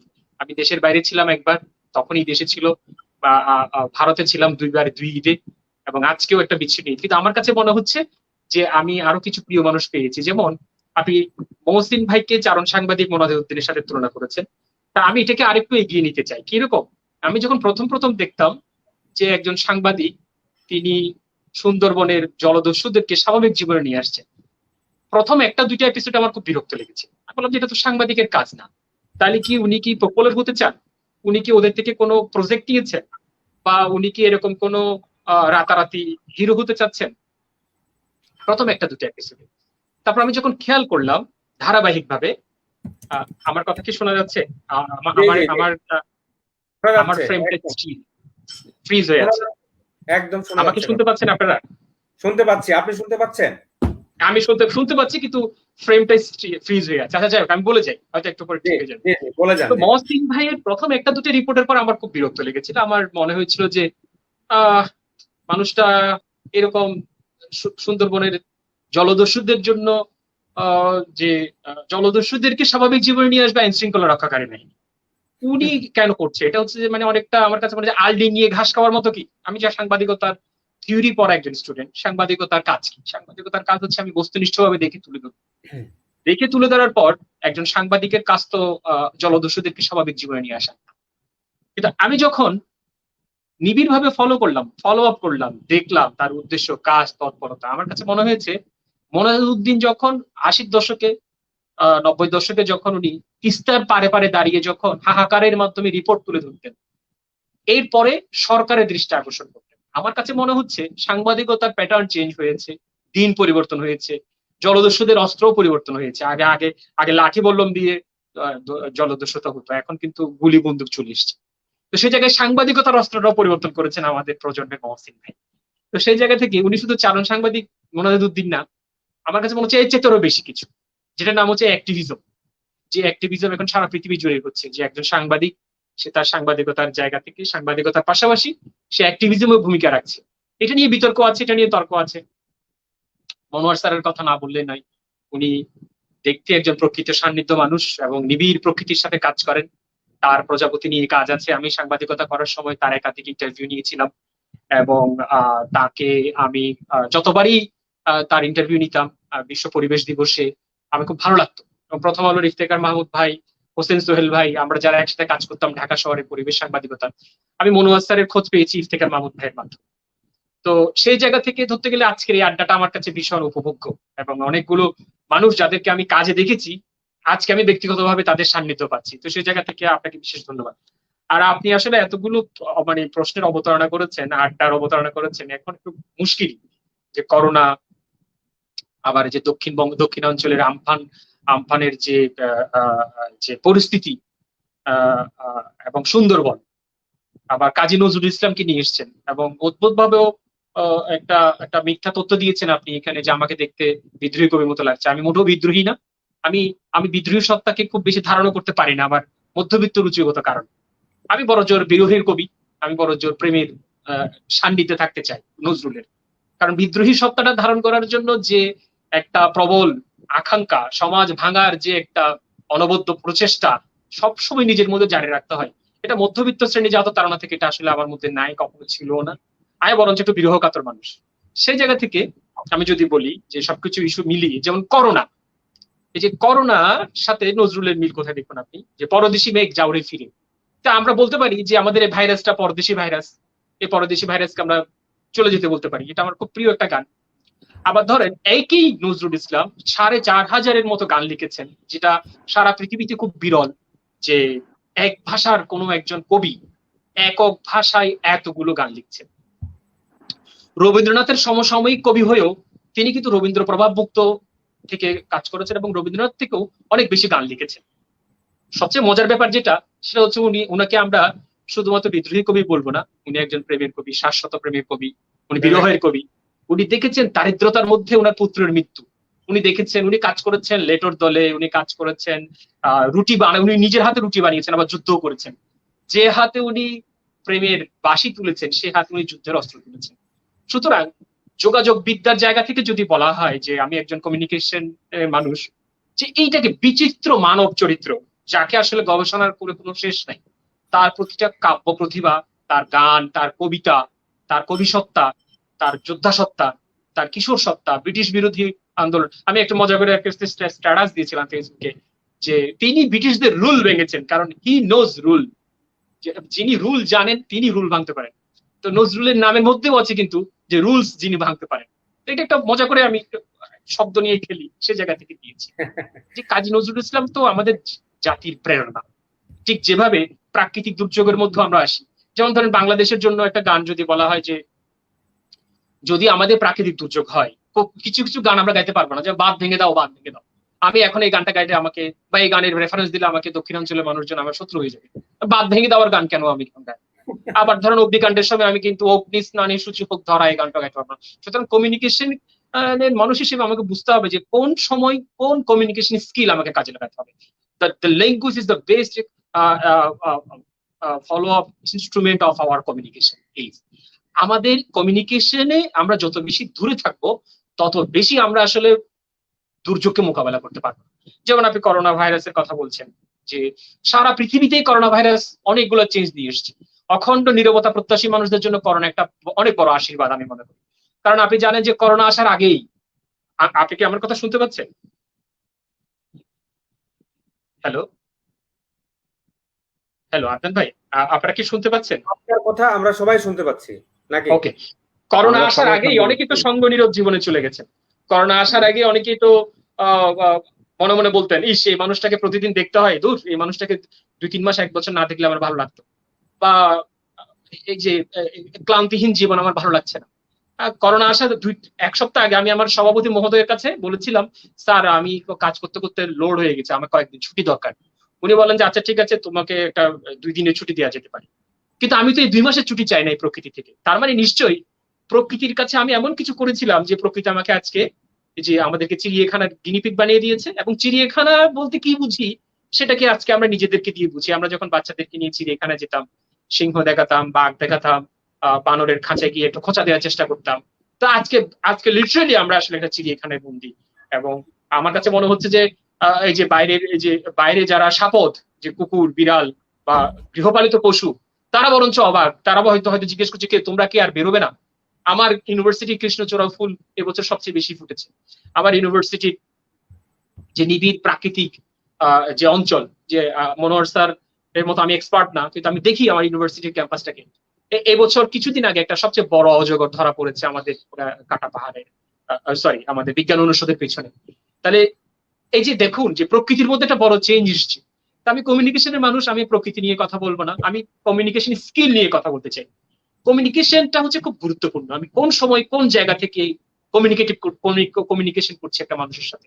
দেখুন চট্টগ্রামের পাশে মানে সবচেয়ে বড় বঙ্গোপসাগর, চট্টগ্রামের কুল ঘেঁষে।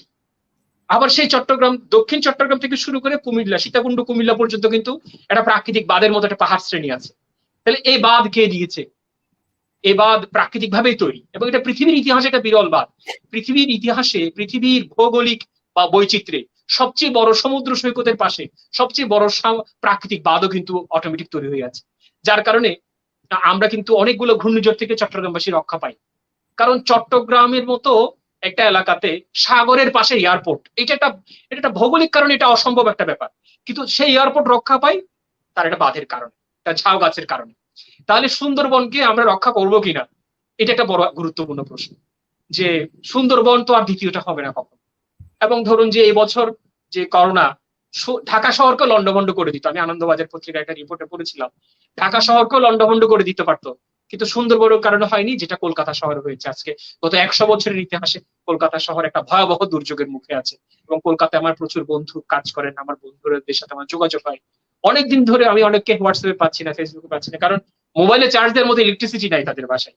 তো সবকিছু মিলিয়ে করোনাতে আমরা গৃহবন্দী, লকডাউন, আপনি যে আজকে অনুষ্ঠানের নাম দিয়েছেন খুব সুন্দর, করোনা ক্রান্তির দিনলিপি, যে আমাদের প্রাত্যহিক জীবনে করোনা একটা অভিশাপ, আবার করোনা একটা আশীর্বাদ। সেই একইভাবে যে প্রাকৃতিক দুর্যোগও কিন্তু আমাদের কাছে অভিশাপ এবং আশীর্বাদ। অভিশাপ এই জায়গা থেকে, সেটা হচ্ছে ধরুন যে প্রতিটা প্রাকৃতিক দুর্যোগের পর প্রাণহানি হয়, বাঁধ ভেঙে যায়, কিন্তু প্রতিটা প্রাকৃতিক দুর্যোগের পর মানুষ আবার মাথা তুলে দাঁড়ায়। ভিয়েতনামের জাতির পিতা হো চি মিন একটা কথা বলেছিলেন, the storm is a good opportunity for the fine and the cypress to show their strength and ability. ঝড় হচ্ছে প্রাকৃতিক ভাবে একটা আশীর্বাদ পাইন গাছের জন্য, যে তাদের শক্তি কতটুকু সেটা প্রমাণ করার জন্য। কারণ ঝড়ের পর যে গাছটা টিকে থাকবে সেই গাছটির কথা মানুষ মনে রাখবে, ঝড়কে কিন্তু ভুলে যাবে। সুতরাং 2008 সালে যে সিডর এরপর আইলা এসেছিল, আমরা কিন্তু সিডর আইলাকে হয়তো ভুলে গিয়েছি, কিন্তু সুন্দরবনকে মনে রেখেছি। কেন? কারণ সুন্দরবন সেই ভিয়েতনামের জাতির পিতা হো চি মিনের উক্তিকে প্রমাণ করেছে, যে ঝড় চলে যাওয়ার পরও মাথা তুলে থাকা মানুষটাকে বা মাথা তুলে থাকা গাছটাকে আমাদেরকে মনে রাখতে হয়। এই হচ্ছে করোনা এবং প্রাকৃতিক দুর্যোগের ব্যাপারে আমার ভাবনা। আমি নিজেও খুলনা গিয়েছিলাম, এবং ইন্টারেস্টিংলি একটু তথ্য শেয়ার না করেই পারছিলাম। ঢাকা থেকে হেঁটে আমি খুলনা মংলা গিয়েছিলাম, আমরা বন্ধুরা মিলে কিছু দাবি দাওয়া নিয়ে ওটা লং মার্চ করেছিলাম। তো দক্ষিণবঙ্গ ঘুরতে গিয়ে আমার কাছে বেশ কিছু অভিজ্ঞতা হয়েছিল। এটা বলার প্রেক্ষাপট এটা না, বা এটা বলার মতো সময় সুযোগও এখন নেই। আমি শুধু এটুকু বলে রাখি, আমরা যখন মংলায় ঢুকলাম তখন দেখলাম যে ওখানকার মানুষজন অনেক সহজ সরল, এবং ওখানকার মানুষজন সাথে মিশতে পেরে আমি দেখেছি যে মানুষ আসলে অনেক কিছু জানতে চাই। আমাদের যে মধ্যবিত্ত শ্লাঘাতাড়িত যে মধ্যবিত্ত শিক্ষিত মন, আমরা এই শিক্ষিত মন নিয়ে এই বন জঙ্গলে ঘুরলে কিন্তু আমরা পারবো না, আমাদেরকে তাদের মতো করে তাদের ভাষায় কথা বলতে হবে। সুতরাং 10 নম্বর বিপদ সিগন্যালকে আমি কুতুবদিয়া, মহেশখালী, কক্সবাজারকে কোন ভাষায় বলছি সেটা খুব গুরুত্বপূর্ণ বিষয়। এবং সিডর আইলার পরে আগে আমি কিভাবে তাদেরকে সচেতন করতে পারছি, এটা কিন্তু একটা কমিউনিকেশন স্কিলের ব্যাপার। তো কমিউনিকেশন পড়াই হিসেবে বা কমিউনিকেশনের মানুষ হিসেবে, কিংবা সমকালে কিছুদিন পরিবেশ সাংবাদিকতা করার জায়গা থেকে আমি দেখেছি যে আসলে পরিবেশ ইস্যুটা বাংলাদেশে খুব গুরুত্বপূর্ণ। এবং আপনি ঠিকভাবে অ্যাড্রেস করেছেন। আজকে মহসিন ভাইকে নিয়ে এসেছেন, আমার খুব ভালো লেগেছে, আমি আরো শুনতে চাই। আমি শুরু থেকেই আমার বক্তব্যটা আমি দিয়ে যাচ্ছি, কিন্তু আনফরচুনেটলি আমার পুরো স্ক্রিনটা ফ্রিজ হয়ে আছে। আমি জানি না আপনারা আপনাকে একেবারে আমরা সাবলীল ভাবে শুনতে পাচ্ছি, মানে আপনার যে ধন্যবাদ, পরিষ্কার শুনতে পাচ্ছি। দেখুন আরেকটা ব্যাপার সেটা হচ্ছে এই যে আমি আপনাকে একটা জিনিস একটু মনে করিয়ে দিই। আপনার ওই একটা প্রশ্ন ছিল, ওটা ওনার আত্মজিজ্ঞাসা। হ্যাঁ, মহসিনুল হাকিম ভাইয়ের, উনি বলেছিলেন যে আমরা যে ঢাকায় ফিরে এই সংবাদগুলো আবার ফলো আপ করছি না, কেন করছি না? এর সাথে মানুষকে গুরুত্ব কম দেওয়া, বা ঢাকা শহরে যাদের সাথে আমাদের উঠা বসা, ক্ষমতা কাঠামো বা প্রোপাগান্ডা মডেল একটা জিনিস আমরা পড়াই, আপনি কি ওই আলোকে কিছু বলতে চান কিনা যে আমরা কেন? দেখুন, আমি ক্লাসরুমে ফলো আপ নিউজ পড়াই, আমি নিউজ পেপারের front page design, masters advance reporting এর একটা অংশ হিসেবে পড়াই। এটা ফলো আপটা খুব গুরুত্বপূর্ণ। ফলো আপ কি? ফলো আপ হচ্ছে সেটাই যে খোঁজ খবর নেওয়া। এই যে আমরা এখন যে খোঁজ নিচ্ছি একজন মানুষের সাথে একজন মানুষের, ভাই তুমি কেমন আছো, কিংবা কারো রোগ হওয়ার পরে তার যে আপডেট নিচ্ছি, বা কারো ক্ষতস্থানে ঘা হওয়ার পরে যে আমরা পরে যে ব্যান্ডেজটাকে আবার যে চেঞ্জ করছি, এটা হচ্ছে ফলো আপ, খুব সহজ ভাষায় বলতে গেলে। তো ফলো আপ ছাড়া আসলে কিছুই হয় না, ফলো আপ করতেই হবে। আপনি চান বা না চান ফলো আপ করতে হবে। 5 ওয়াক্ত নামাজ যে আপনারা পড়েন, একটা নামাজের পর একটা নামাজ হচ্ছে সৃষ্টিকর্তার কাছে নিজেকে ফলো আপ জারি রাখা।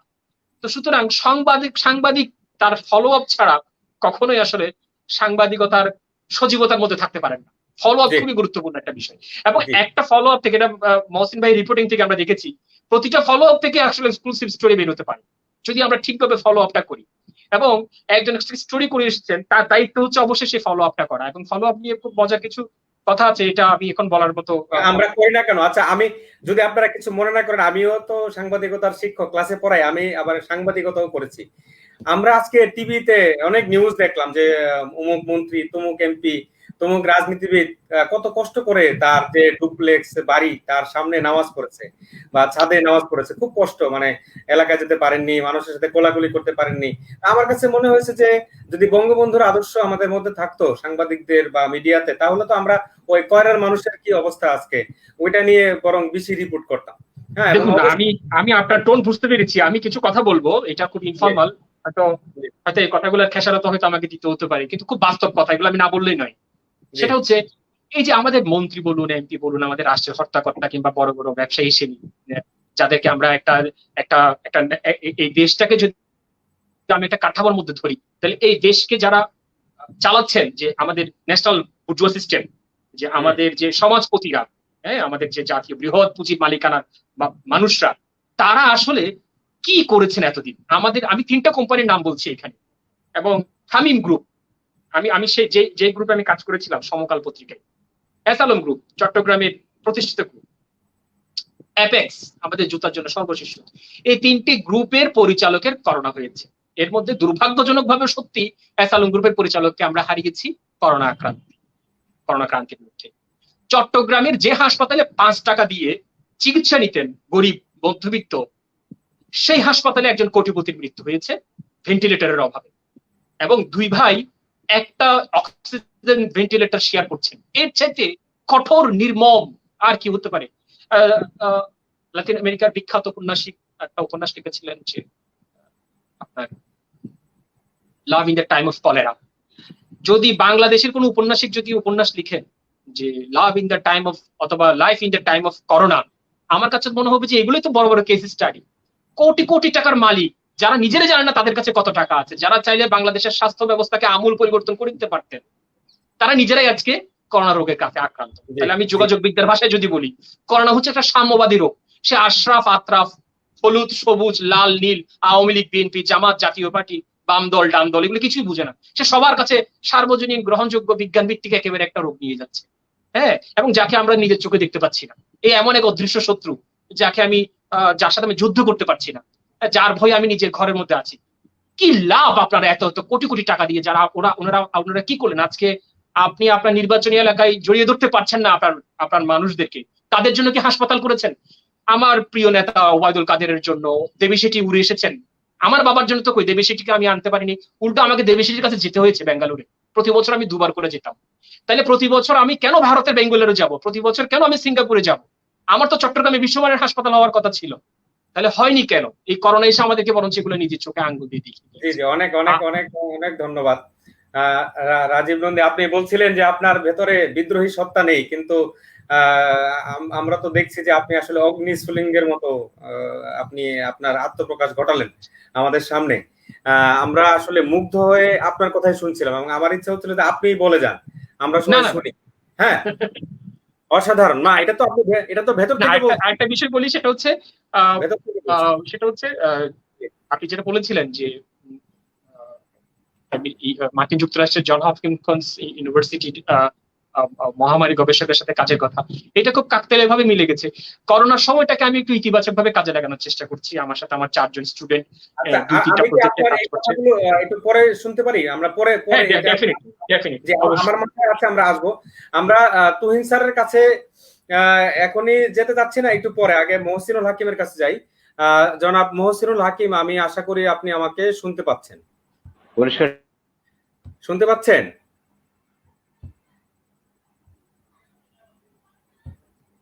জি। এই যে আমাদের চট্টগ্রাম বিশ্ববিদ্যালয়ের শুনতে পাচ্ছি, বলেন। রাজীব নন্দীকে আমরা হারিয়ে ফেলেছিলাম। মানে অনেক, আমার একটা হার্ট অ্যাটাকের মতো অবস্থা। যা রাজীব নন্দী আবার ফিরে পেয়েছি রাজীব নন্দীকে। যাই হোক, আমি একটু স্ক্রিনটা ফ্রিজ ছিল, আমি একটু লিভ দিয়ে আবার ঢুকেছি। তুহিন স্যার, আপনার কাছে আমরা আসবো আমাদের মহসিনুল হাকিম ভাইয়ের কথা শেষ হলেই। দেখুন, আপনাকে একজন প্রশ্ন করেছে, দেখুন জাওয়াদ হোসেন রাজীব নন্দীর সরাসরি ছাত্র, আর আমার ছাত্র না, বাট তার সাথে আমার পরিচয় হয়েছে। জাওয়াদ হোসেন আপনাকে এটা প্রশ্ন করেছে। সে এর আগে অনেকগুলো কথা বলেছে যে সে আসলে আপনার একজন ভক্ত, অনুরাগী, আপনাকে সে অনুসরণ করে। আমরা জানি যে বাংলাদেশের অনেকগুলো বিশ্ববিদ্যালয়ে সাংবাদিকতা বিভাগ আছে এবং যারা সাংবাদিক হতে চায় তারা আপনাকে অনেকেই কিন্তু অনুকরণ করার চেষ্টা করে, ফলে আপনি আসলে তাদের আদর্শ সাংবাদিক। তো জাওয়াদ হোসেনের অনেকগুলো মন্তব্য আছে, আমি একটা মন্তব্য স্ক্রিনে দিয়েছি। তিনি লিখেছেন যে সুন্দরবনের জলদস্যুদেরকে ভালো পথে আনতে মহসিন ভাই অনেক কাজ করেছেন। আচ্ছা, বছরের পর বছর এই বাঁধের টাকা যারা খেয়েছে দস্যু, মানে যারা বাঁধ দস্যু, ধরেন জলদস্যু, এখন নতুন দস্যু, নতুন ডাকাত বেরিয়ে হচ্ছে বাঁধ ডাকাত বা বাঁধ দস্যু। এখন তাদেরকে কিভাবে লাইনে আনা যায় বা তাদেরকে কিভাবে আত্মসমর্পণ করানো যায় সমাজের সামনে, রাষ্ট্রের সামনে, এই কথাটার সাথে কিন্তু ওই যে একটু আগে আমাদের রাজীব নন্দী যে কথাগুলি বলছিলেন যে আপনার ঘরে, ব্যাংকে, বিদেশে কোটি কোটি, শত শত কোটি টাকা, আপনি ইচ্ছে করলে এখন সিঙ্গাপুর যেতে পারছেন না, অস্ট্রেলিয়া, ইংল্যান্ডে বা ভারতে যেতে পারছেন না চিকিৎসার জন্য। আপনার কত কোটি কোটি, হাজার কোটি টাকা কিন্তু ভেন্টিলেটরের অভাবে আপনি মারা যাচ্ছেন। এরকম অনেক ঘটনা। এটা আমরা খুশি না, আমরা মোটেই খুশি না। আমরা বরং তাদের আত্মার মাগফিরাত কামনা করি এবং আমরা বিশ্বাস করি যে এ থেকে আমরা শিক্ষা নেব। এখন আপনি জাওয়াদ হোসেনের কথাটার একটু উত্তর দেন প্লিজ, কারণ আপনি হচ্ছেন ওই এলাকার বিষয়ে এক্সপার্ট। আমি প্রথমে একটু বলি, আমি প্রথমে একটু রাজীব নন্দী ভাইয়ের আসলে কথার সূত্র ধরে একটু বলি। সেটা হচ্ছে যে যদি আপনি বলছিলেন যে সাম্য, আপনি বলছিলেন যে সাম্যবাদী একটি জীবাণু, আসলে ওটার যদি সমাধান আমরা পেতাম এবং সেটা ওনারা কিনে নিতেন, ঠিক আছে, আর যাদের বিক্রি করার তারা বিক্রি করতো, এখনো সেটি চলছে। এই ওষুধ হচ্ছে, সেই ওষুধ হচ্ছে, 6,000 টাকা দাম, 8,000 টাকা দাম, ঠিক আছে। এখন হচ্ছে সবাই আসলে এমন একটা বিভ্রান্তিতে আছি যে এটা সেট হতে খুব শিগগিরই সেট হয়ে যাবেন, ওনারা ওনাদের জগৎ তৈরি করে নেবেন যাদের টাকা আছে, এবং যারা বিক্রি করার তারাও করবেন, আর আমাদেরকে ভুল বুঝিয়ে বা লোভ দেখিয়ে আমাদের কাছ থেকে কিছু কিছু করে টাকা নিয়ে কিছু মানুষ হাজার হাজার কোটি টাকার মালিক হবেন। যাক, আমি এটা এই দিকটা নিয়ে কাজ করি না। আমি আসলে আসছি যে আমি একা মানুষ। আসলে মনোহর স্যারের সাথে মানে আবারও আমি ওনাকে ধন্যবাদ জানাই যে উনি আমার বিষয়টি বুঝতে পেরেছেন। মানে সেটা হচ্ছে যে আমি একা মানুষ কতটুকু কাজ করব। আমাদের সবসময় বলি না সবাইকে একসঙ্গে কাজ করতে হবে, একসঙ্গে, আসলে একসঙ্গে কাজ করাটা হয় না। পরিবেশ নিয়ে রাজীব নন্দী স্যার যে বলছেন, যারা পরিবেশ নিয়ে কি আপনারা কাজ করেছেন বিস্তারিত, আপনারা কি ফলো আপ আসলে শেষ পর্যন্ত যেতে পেরেছেন? আপনি হয়তো আরেক পেশায় চলে গেছেন, আপনার আরেক সহকর্মী তিনি কি তার সেই কাজটিকে শেষ পর্যায় পর্যন্ত নিয়েছেন? আমি বলি যে আমি একটি বিষয় ধরে আসছে আসলে, এই যে বনদস্যুদের নিয়ে যেটা আপনি বলছেন যে আপনি শুরুতে আপনার কাছে মনে হয়েছে যে আমি ওইখানে হয়তো নিজেকে জাহির করার চেষ্টা করছি, ওখানে হয়তো আমি হিরোইজম করার চেষ্টা, আপনি ভেতরে ঢোকেননি। আপনি ভেতরে না ঢুকে আপনি বাইরে থেকে দেখে বলছেন অথবা শুনে বলছেন যে মহসিনুল হাকিম এটা করতে যাচ্ছে। আপনাদের কাছ থেকে আমি এটা আশা করি না। প্রথমত, আমি যখন কারো বিষয়ে যদি মনে করি, আমি আসলে সুনির্দিষ্ট তথ্য নিব কারো কাছ থেকে, কারো না কারো কাছ থেকে তথ্য নিব। না হলে আপনি সরাসরি আমাকে জিজ্ঞেস করতেন যে এটা আমি কেন করছি, এটা তো সাংবাদিকের কাজ নয়। আমি ওই জায়গায় সাংবাদিকতা করিনি, আমি অ্যাক্টিভিজম করেছি। আমি যতটুকু সাংবাদিকতার সে পর্যন্ত করে, বাকিটুকু হচ্ছে আমি একজন নাগরিক হিসেবে কাজ করেছি। হ্যালো জি, মহসিন ভাই, জি। না না, আমার মনে হয় আমার বলার ভুল বা আপনার বোঝার ভুল এই জায়গা না, থেকে, আমি আমি যে বুঝতে প্রথম পেরেছি। দুই একটি আমি ত্রুটি শুধু আপনাকে রিপোর্টে, বলছি না, হ্যাঁ, হ্যাঁ আমার প্রথম একটি দুটি রিপোর্টের স্প্যান হচ্ছে মানে 7 বছর, ঠিক আছে, আমি আমি 2009 থেকে আমি 2015। মহসিন ভাই, হ্যাঁ, যাই হোক, আমি আমি আমি এটা আপনার পার্সোনালি নেইনি, আমাকে না একটু বলতে মহসিন দেন। ভাই, আমি হ্যাঁ হ্যাঁ আপনার শিওর শিওর, আপনি আপনার শ্রোতা এবং রাজীব নন্দী দুজনেরই তো আমি শ্রোতা, মানে আমি শুনছি বা আমি সঞ্চালনা করছি। আমি যতটুকু বুঝতে পেরেছি উনি আহ, ওনার যে প্রথম যে না, ভুলটা আমি ছিল ওনার বলছি, আমি বুঝতে পেরেছি, আমি এটা ব্যক্তিগতভাবে নিইনি, আমি আমি আমি এই কথা উনাকে বলছি সেটা নয়। আমি আসলে সবার জন্য, অনেকের এই পারসেপশনটা আসলে খুব কমন পারসেপশন, যে এ হচ্ছে এখানে কোনো একটা বিষয় আছে, কোনো টাকা পয়সার লেনদেন আছে বা কোনো একটা ধান্দা আছে। তো যাই হোক, ওইটা যদি কেউ বের করতে পারতো হয়তো নিউজ হতো এতদিনে, নিঃসন্দেহে আরো অনেক কিছু হতো। আমি যেটি বলতে চাই যে এই যে বাঁধের বিষয়টি, এটি আজকের আজকের কথাবার্তা না। সুন্দরবনের জলদস্যুদের নিয়ে কথা শুরু হয়েছে যখন থেকে, কথা মানে মানে আমি কাজ শুরু করেছি তার আগে অবশ্যই কথা হয়েছে, কিন্তু সমাধানের পথে হাঁটার যে জায়গাটি, যে পথে কনভেনশনাল কাজ কারবার চলছিল, তাতে করে হবে না, সেটি আমি ওখানে ভেতরে গিয়ে বুঝতে পেরেছি। সে কারণে আমি আমার ইমেজের সংকট, আমার সাংবাদিকতা ক্যারিয়ারের সংকট জেনেও আমি ওই জায়গাটিতে কাজ করে ধরে রেখেছি, যে একদিন না একদিন এটার অন্তত জানবে মানুষ যে আমার আসলে চেষ্টাটি কি ছিল। আমি বলতে চাচ্ছি যে বাঁধ নিয়ে আপনারা পরিবেশ সাংবাদিকতা যারা করেন, যারা দুর্নীতি নিয়ে কাজ করেন, আপনারা যান না ভাই, কাজ করেন না কেন? আমার তো এটা, আমি একা মানুষ তো সব করতে পারবো না। এটা একেবারে পরিপূর্ণভাবে একটি মানে পরিবেশগত একটি বিষয়, এবং এখানে এটা পরিপূর্ণভাবে একটি টেকনিক্যাল বিষয় এবং টাকা পয়সার বিষয়। আমরা হুট করে বলে দিচ্ছি এখানে দুর্নীতি হচ্ছে। আপনি এখানে মুজাহিদ আছে, মুজাহিদ ওখানে বেড়িবাঁধ গুলোতে কি পাইপ বসানো আছে, যেখানে চিংড়ি ঘেরের পানি আনা নেওয়া করা হয়? আচ্ছা, এটা গত 5 থেকে 7 বছর আগে কিংবা আরো আগে এই জি, পাইপ বসানোর এটা ক্যান্সেল হয়ে গেছে। তারা কি ছিল এখনো আছে, 5-7 এখনো আছে। আমি দেখে এসেছি আসলে। আমি গাবুরার পুরো চারপাশের পাইপ আমার বসানো। এলাকায় স্যার, আমার এলাকায় যেখানে ভাঙছে এখন, হ্যাঁ, মানে আমি কয়রার কথা বলছি স্যার, কয়রা কোথাও নাই। হ্যাঁ, আমি বুঝতে পারছি। আমি গাবুরার যেখানে চারপাশ এখন ঘুরে ভাঙছে দেখলাম। আর কি, আমরা এখন যাব। হ্যাঁ, আমি গাবুরার চারপাশে দেখলাম, চারপাশেই ওই জিনিসটা রয়েছে, এবং সেখানকার জনপ্রতিনিধি থেকে শুরু করে প্রত্যেকে সেটাকে সমর্থন করে, যে এই পাইপে তো ক্ষতি হয় না, এই পাইপে তো ওই হয় না। হ্যাঁ, আমি আমি বললাম যে আমি নিজে দেখে এসেছি, আমার কাছে, আমি বিস্তারিত রিপোর্ট করবো সামনে, আমি ছোট্ট করে একটু ছেড়েছি। আসলে এই পাইপগুলো বেড়িবাঁধের জন্য নিঃসন্দেহে ক্ষতির, এমনিতেই দুর্বল জিনিস, তার মধ্যে অর্ধেকটা কেটে বেড়িবাঁধটা ঢুকিয়ে দেওয়া হয়, বলা হয় যে এটা উপর দিয়ে দেওয়া হচ্ছে। যাই হোক, আমি আশা করি যে আমি এটা নিয়ে আসলে বিস্তারিত সামনে হয়তো আপনাদের আপনাদের জন্য, মানে আমার দর্শক শ্রোতাদের জন্য একটি ইনডেপথ স্টোরি করার চেষ্টা করব, যদি সময় সুযোগ থাকে। আর আমি যেটি বলছিলেন যে আমি আসলে একা পেরে উঠছি না, আমার পক্ষে একার সবকিছু করা সম্ভব না। আপনারা জানেন যে আমি দৈনন্দিন কাজের বাইরে দুটি জায়গায় কাজ করি। একটি হচ্ছে পার্বত্য বান্দরবান, কক্সবাজার, ওইখানকার ইস্যুগুলো নিয়ে কাজ করি দীর্ঘ সময়। আর একটা হচ্ছে সুন্দরবন, জি, সেখানে আমি কাজ করি আরেকটা আরেকটা সাতক্ষীরা আছে, এবং বাগেরহাট আরেকটা নিয়ে। আছে যেটা আপনি হয়তো বলছেন না, যে আমি নিজেও প্রধানমন্ত্রীর বিটে মানে অফিসিয়ালি না, আমি এটা অ্যাটাচ। এটা তো শুধু কনভে করা কাজ, এটা এখানে কোনো না, না, ঠিক আছে, সাংবাদিকতার এটা কিছু এটা নাই। হয়তোবা ওইরকম হ্যাঁ, মানে আপনি যে কষ্টের সাংবাদিকতা করেন, যে জি, জি, মানে মানুষকে বদলে দেওয়ার বা সমাজকে বদলে দেওয়ার, জি, বাট প্রধানমন্ত্রীর বিটে কাজ করাও বেশ চ্যালেঞ্জিং। জি, অন্যান্য অনেক বিষয় জড়িত থাকে দায়িত্বশীলতার জায়গা থেকে। হ্যাঁ, আর মানুষ আপনাকে প্রশ্ন করবেই, কারণ জাওয়াদ হোসেন একজন ছাত্র, সে দেখছে যে জি। অন্যান্য সাংবাদিকরা যেখানে পারছে না সমাজ বদলে কোনো ভূমিকা রাখতে, সেখানে আপনি ভূমিকা রাখতে পারছেন। ফলে এরকম মানুষের একটা এক্সপেকটেশন থাকবেই। আর আমি অ্যাক্টিভিস্ট। জি, জি, আপনি একজন অ্যাক্টিভিস্ট। এখন আমরা আমাদের শ্রদ্ধেয় মনোয়ার হোসেন তুহিন স্যার আপনার কাছে আসবো, এবং একটা পর্যায়ে তো আলোচনা শেষ করতে হবে। আসলে এই অনলাইন আড্ডা এত মজার জিনিস, যে মজা বলতে এত ইফেক্টিভ জিনিস, মানে একবার ঢুকে গেলে আর বের হওয়া যায় না। কারণ অনেকের মনের মধ্যে কিন্তু মিথস্ক্রিয়া ঘটছে বা কেমিস্ট্রি হচ্ছে, রসায়ন হচ্ছে। মুজাহিদুল ইসলাম সে সাগর পার থেকে বা কপোতাক্ষের পার থেকে সে ভাবছে যে আমি এই কথাটা আজকে এখানে বলেই যাব। তারপরে রাজীব নন্দী হয়তো ভেতরে ভেতরে কথা সাজাচ্ছেন, যেটা বলবেন, কিন্তু সব কথা শেষ হয়ে ওঠে না, অনেকটা ছোট গল্পের মতো। তো তুহিন স্যার, আপনাকে আমি এই সময়টা এখন একটু দিতে চাই। আপনি স্যার আমাদেরকে বলবেন। রাজীব নন্দী আবার চলে গেলেন। তুহিন স্যার, আপনি আমাকে নিশ্চয়ই শুনতে পাচ্ছেন? জি। মনোয়ার হোসেন তুহিন, আপনি আমাদেরকে বলবেন যে এই করোনা সেই মার্চ মাসে জাহাঙ্গীরনগর বিশ্ববিদ্যালয়ে আপনার সাথে আমার দেখা হয়েছে, ঠিক না? এখন হচ্ছে মার্চ, এপ্রিল, মে, মাত্র 2 মাস 3 মাস। এর মধ্যে আপনার আর আমার মধ্যে অনেক তফাৎ। এখন আপনি মাত্র 40 কিলোমিটার দূরে হয়তো আছেন ঢাকা থেকে, কিন্তু আপনার সাথে আমি ইচ্ছে করলে এখন মোলাকাত করতে পারবো না, দেখা করতে পারবো না। এটা রাষ্ট্র বা আমি, আমার পরিবার, আমি নিজে আপনাকে যাব না আপনার কাছে, আপনি আমার কাছে আসবেন না। এই যে পরিস্থিতি, তারপরে আমপান যে বাঁধের কথা শুনলাম, স্বাস্থ্য ব্যবস্থার কথা আমরা শুনলাম। তা আমরা এই করোনা থেকে কি কি শিক্ষা নিতে পারি ভবিষ্যতে যদি আবার কোনো দুর্যোগ আসে, বা টেকসই সমাধান? খালি একটা ভালো স্বাস্থ্য ব্যবস্থা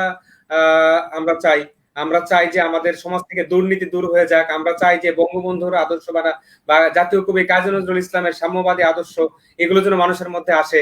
তা আমরা আসলে কি শিক্ষা পাচ্ছি এই করোনা থেকে স্যার? আসলে আলোচনা অনেক ভাবেই করা যাবে। আজকে বুঝতে পারতেছি যে আমাদের অনেক বিষয় আছে, সেটা কষ্টের, অর্জনের, ক্ষোভের এবং ভালো লাগার সবকিছু। কারণ আমরা সর্বোপরি দেশকে ভালোবাসি, আমাদের সমাজ এগিয়ে যাক, প্রান্তিক মানুষ, আমাদের প্রত্যেকটার মানুষ সম্মানিত হোক, আমরা সেটাই চাই। তো আমি একটু কনসাইজ করি সময়ের জন্য। সেটা হচ্ছে যে সাম্প্রতিক কালে আমরা যে বিষয়গুলো প্রকৃতি থেকে পেয়েছি, সেটা হচ্ছে একটি ডলফিন, তাই না? ডলফিনের ঝাঁক কক্সবাজার। তারপরে আমরা যদি বলতে পারি যে হরিণ থেকে শুরু করে অন্য প্রাণীগুলো, বিশেষ করে জাহাঙ্গীরনগর বিশ্ববিদ্যালয় দুপুরবেলা শিয়াল এমনি ঘুরতো, এখন ঝাঁকে ঝাঁকে ঘুরছে। তো আমার সাথে সেদিন রাস্তায় দেখা, আমি একটু ভয় পেয়ে গেলাম যে সে আমার কোনো প্রতিশোধ নেবে কিনা। সেটা মুচকি হাসলো, আমি বুঝতে পারলাম। তো আমি সম্মান করি, একটু দূরত্ব বজায় রেখেই, সোশ্যাল ডিস্টেন্সিং আর কি, তার সাথে অন্য কারণে, তার করোনা নাই, কিন্তু তার যে ছিল যে তার ক্ষোভ, যে আমরা এতদিন তো অনেক অত্যাচার করছি মানুষ, সেটা হচ্ছে ঝোপ তার কেটে খাবার টাবার দেয়নি, বা অন্য প্রাণী শব্দ করা থেকে শুরু করে পলিউশন সবকিছু। তো সবকিছু মিলে দেখেন, লাল কাঁকড়া থেকে শুরু করে কচ্ছপ, সেন্ট মার্টিন থেকে শুরু করে কুয়াকাটা, তাই না? এই যে আসছে, আমরা সবাই এখন বিজ্ঞানী হয়ে গেছি, সবাই বলতে যাচ্ছে হ্যাঁ আমরা যাই না, পলিউশন করি না, এই জন্য তারা, এই বোধটা, এই যে পরিবর্তনটা, এই পরিবর্তনটা যদি ধরে রাখতে পারি, তাহলে কিন্তু করোনার যে কষ্ট, করোনার যে ব্লেজিং আমরা বলতেছি, যে আমাদের এই অনেক ক্ষতি হলো, আমার এখানে আনন্দ করার কিছু নাই, মানুষের মূল্য, জীবনের মূল্য দিয়ে আমরা এই করোনা পরিস্থিতি অতিক্রম করছি। এইখানে প্রাপ্তির মধ্যে এইটাই, সেটা হচ্ছে যে পঙ্গপালের আসেনি, কিন্তু তারপর খবর হলো টেকনাফে পঙ্গপাল। আমি শুরুতে বলেছিলাম এটা পঙ্গপাল না, এটা হয়তো কোনো একটা ঘাস ফড়িং এর প্রজাতি হবে, এবং সেটি পরবর্তীকালে দেখা গেল। তো আমরা যেটা দেখছি যে প্রজাপতিও আসছে, প্রচুর প্রজাপতি সীমান্ত এলাকায়, বিশেষ করে নওগাঁ সীমান্তে আপনার প্রজাপতি দেখা যাচ্ছে 15, 20, 30 থাকে যাকে। তো অনেকে বলছি ইন্ডিয়া, আমি বলছি না, ইন্ডিয়া থেকে, ভারত থেকে বা মায়ানমার থেকে আসার সুযোগ নাই। কারণ আমরা প্রকৃতিকে সুযোগ দিলে, প্রকৃতি যে তার মতো করে বর্ণিল হতে পারে, প্রকৃতি তো তার মতো করে আমাদেরকে অনেক কিছু উপহার দিতে পারে। তার প্রমাণই কিন্তু এই ডলফিনের নাচ, এই পঙ্গপাল বা সরি এই ঘাস ফড়িং যেটা বলছিলাম, তারপরে শিয়ালের ঝাঁক, তারপরে আপনার এই লাল কাঁকড়া, কচ্ছপ উঠে আসছে। তো এই বিষয়গুলো কিন্তু আমাদেরকে নাড়া দিয়ে যায় যে আমরা পরিবর্তন হব। তো সেই প্রসঙ্গে একটু না বললেও না, এর মাঝে দুইটি ঘটনা কিন্তু সত্যি ভাবায়। একটা হচ্ছে ফরিদপুরে, আপনারা জানেন চাটমোহরের ইয়েতে, সরি জায়গাটার নামটা ঠিক এই মুহূর্তে মনে করতে পারছি না, 16টা বানর, তাই না? বানরকে হত্যা করা হলো আর কি, বিষ খাইয়ে বুদের মাঝে। আর হচ্ছে ডলফিন, কিছু ডলফিন মারা হচ্ছে হালদা নদীতে। কারণ ডলফিনের যে ফ্যাট, আপনারা জানেন যে ডলফিনের ফ্যাটটা বিক্রি হয়, ওটা তেল ইয়ে করে একটা ওষুধ বা বিভিন্ন। এটা মাদারীপুরের ঘটনা ছিল, বানরের মাদারীপুরের। তো আমাদের কিন্তু, আমি যেটা বলছিলাম হাকিম ভাই, যে আমাদের যে নৃশংসতা, আমাদের যে এর মধ্যে যে আমাদের যে আবার দানবীয় হওয়ার যে প্রক্রিয়া, আমরা কিন্তু এটা হচ্ছি। তার মানে করোনা কিন্তু আসলে কি আমাদেরকে পুরোপুরি পরিশুদ্ধ করতে পারবে বা পারছে? তো এর মাঝেও আমি যেটা বলবো যে হ্যাঁ, আমরা যারা একটু হলেও মানে সুযোগ আছে চিন্তা করার, সুস্থভাবে সমাজ, মানুষ, দেশকে নিয়ে এগিয়ে নিয়ে যাওয়ার জন্য, দেশকে ভালো বাঁচতে গেলে কিন্তু আমরা বড় বড় কথা বলি, যেটা আপনি কাজ করছেন, আপনাকে আমি হ্যাটস অফ, আপনাকে আমি ইয়ে জানাচ্ছি। ইভেন এখানে রাজীব নন্দীকে দেখলাম, উনি যেভাবে দৃঢ়ভাবে তো প্রত্যয় নিয়ে কথাগুলো বললেন, আমি সত্যি তার প্রতি শ্রদ্ধাশীল।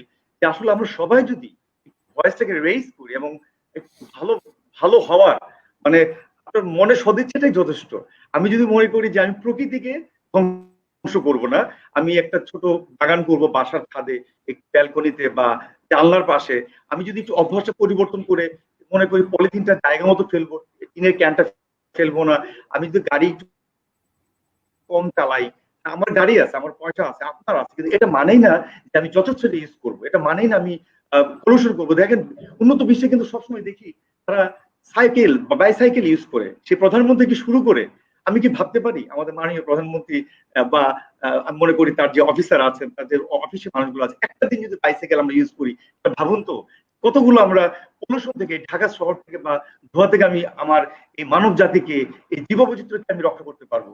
তো আমার কিন্তু সদিচ্ছাটাই যথেষ্ট।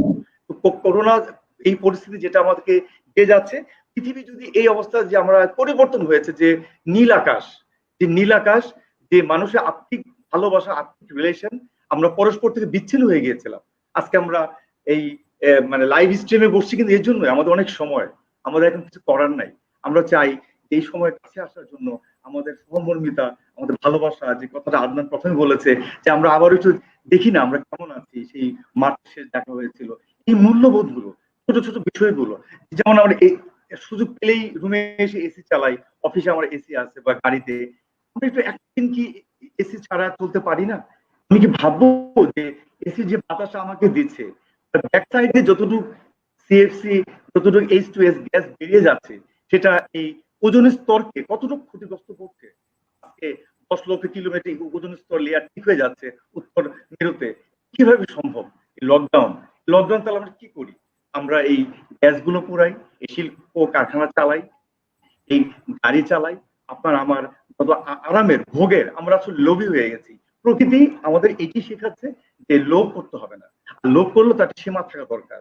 এবং এই পরিমিত বোধ আমাদের জীবনে প্রত্যেকটা মানুষের আপনার যার যার জায়গাতে করা উচিত, সেটা রাষ্ট্রীয় পর্যায়ে হোক, সামাজিক পর্যায়ে হোক, আমাদের ক্লাসে হোক, পরিবারে হোক।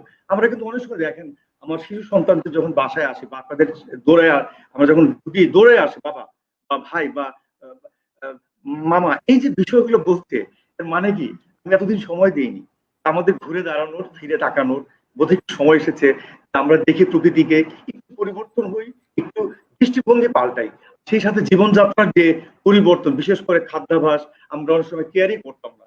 আরে চারটা ভাত, মাছের ভাতে বাঙালি, হ্যাঁ আমরা বাঙালি, মাছে ভাত দরকার, সেই সাথে একটু আমরা যদি সবজি খাই, একটু যদি ভিটামিন ডি প্রমাণিত হয়েছে যে করোনা ভাইরাসের ক্ষেত্রে সাপ্লিমেন্ট হিসেবে কাজ করে। আমরা রোদে, হ্যাঁ আমরা রোদে পুরি, কিন্তু রোদে কতটুকু ওই সদিচ্ছা নিয়ে যাই যে রোদটাকে উপভোগ করি, সবুজ একটা ক্যাম্পাস দেখি, সবুজ একটা ঘাস দেখি। তো আমরা খাদ্যাভ্যাসের সাথে সাথে সাথে আমরা ভিটামিন সি যেমন খাবো, ভিটামিন ডি খাবো, সমস্ত কিছু নিয়ে কিন্তু আমরা একটু ব্যায়াম করব, আমরা প্রকৃতিকে কাছ থেকে দেখবো, আমাদের পরিবারকে সময় দেবো।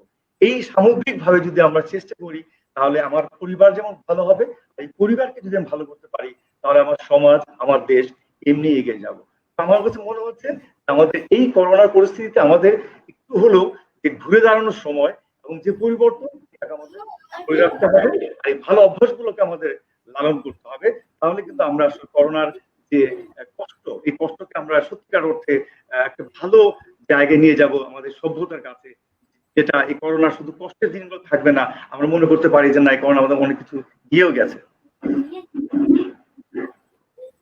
তুহিন স্যার, আপনাকে প্রশ্ন করেছে, আপনি স্ক্রিনে দেখতে পাচ্ছেন, জাওয়াদ হোসেন, চট্টগ্রাম বিশ্ববিদ্যালয়ের যোগাযোগ ও সাংবাদিকতা বিভাগের ছাত্র, খুবই সচেতন ছাত্র এবং অ্যাক্টিভ।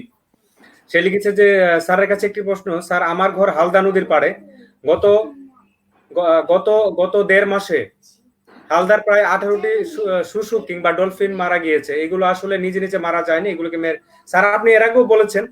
জাহাদ হোসেন যেহেতু আপনাকে অফিশিয়ালি প্রশ্ন করেছে, স্যার যদি আপনি প্রশ্নটা আপনার স্ক্রিনে দেখতে পারেন, তাহলে স্যার যদি একটু উত্তর দেন ভালো হবে স্যার।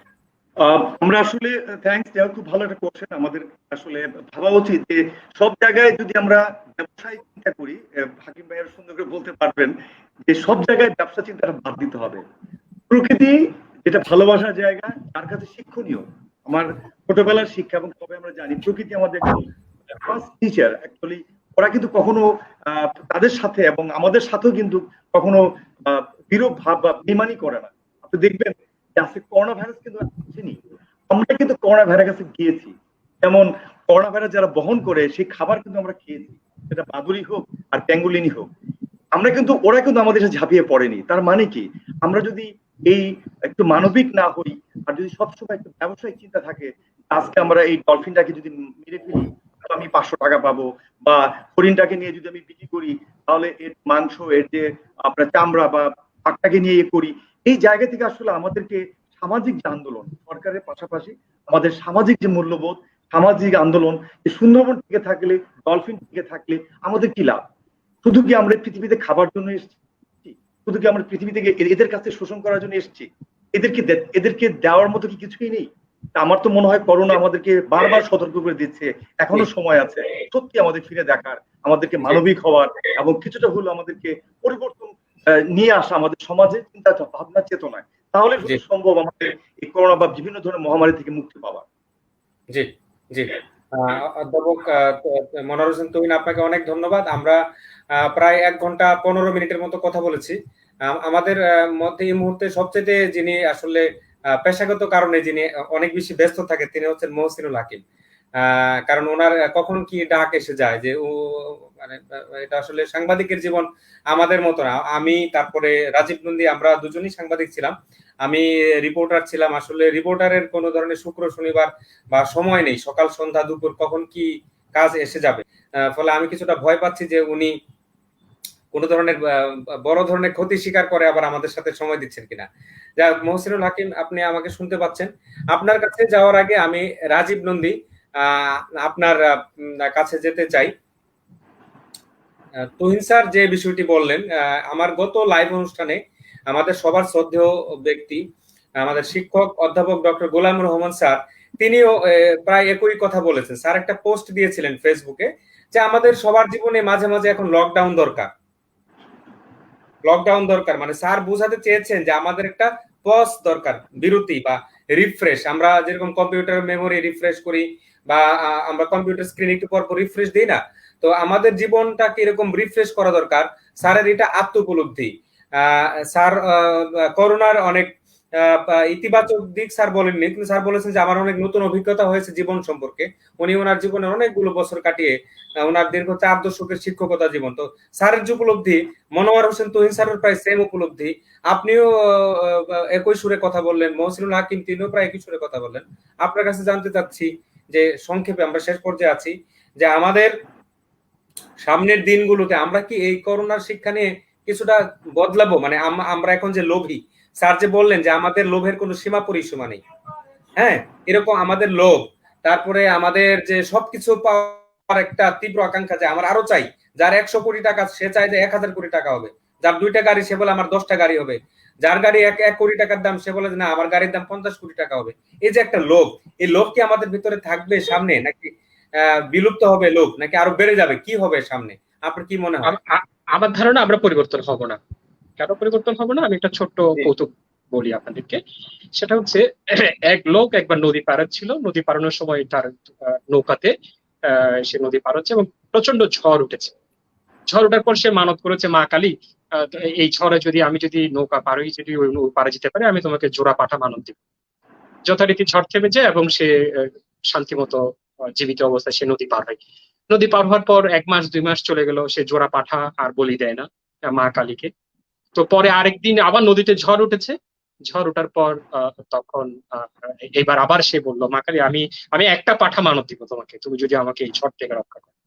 তারপর যথারীতি আবার তাকে রক্ষা করে এবং সে সে আর একটা পাঠা তাও মানত দেয় না। তৃতীয়বার, শেষবারের মতো আবার ঝড় উঠে তার, এবং সে যথারীতি আবার শরণাপন্ন হয় যে মা, এবার তুমি যদি আমাকে রক্ষা করো, এবার আমি একটা কবুতর বলি দিব তোমাকে। তো এরপরে যথারীতি কবুতর বলিও সে দেয় না। তো এরপর মা তাকে স্বপ্ন দেখাই, মা কালী তাকে স্বপ্ন দেখাই, কিরে তুই আমাকে জোড়া পাঠা দিলি না, একটা পাঠা দিলি না, কবুতর দেওয়ার কথা ছিল তাও দিলি না।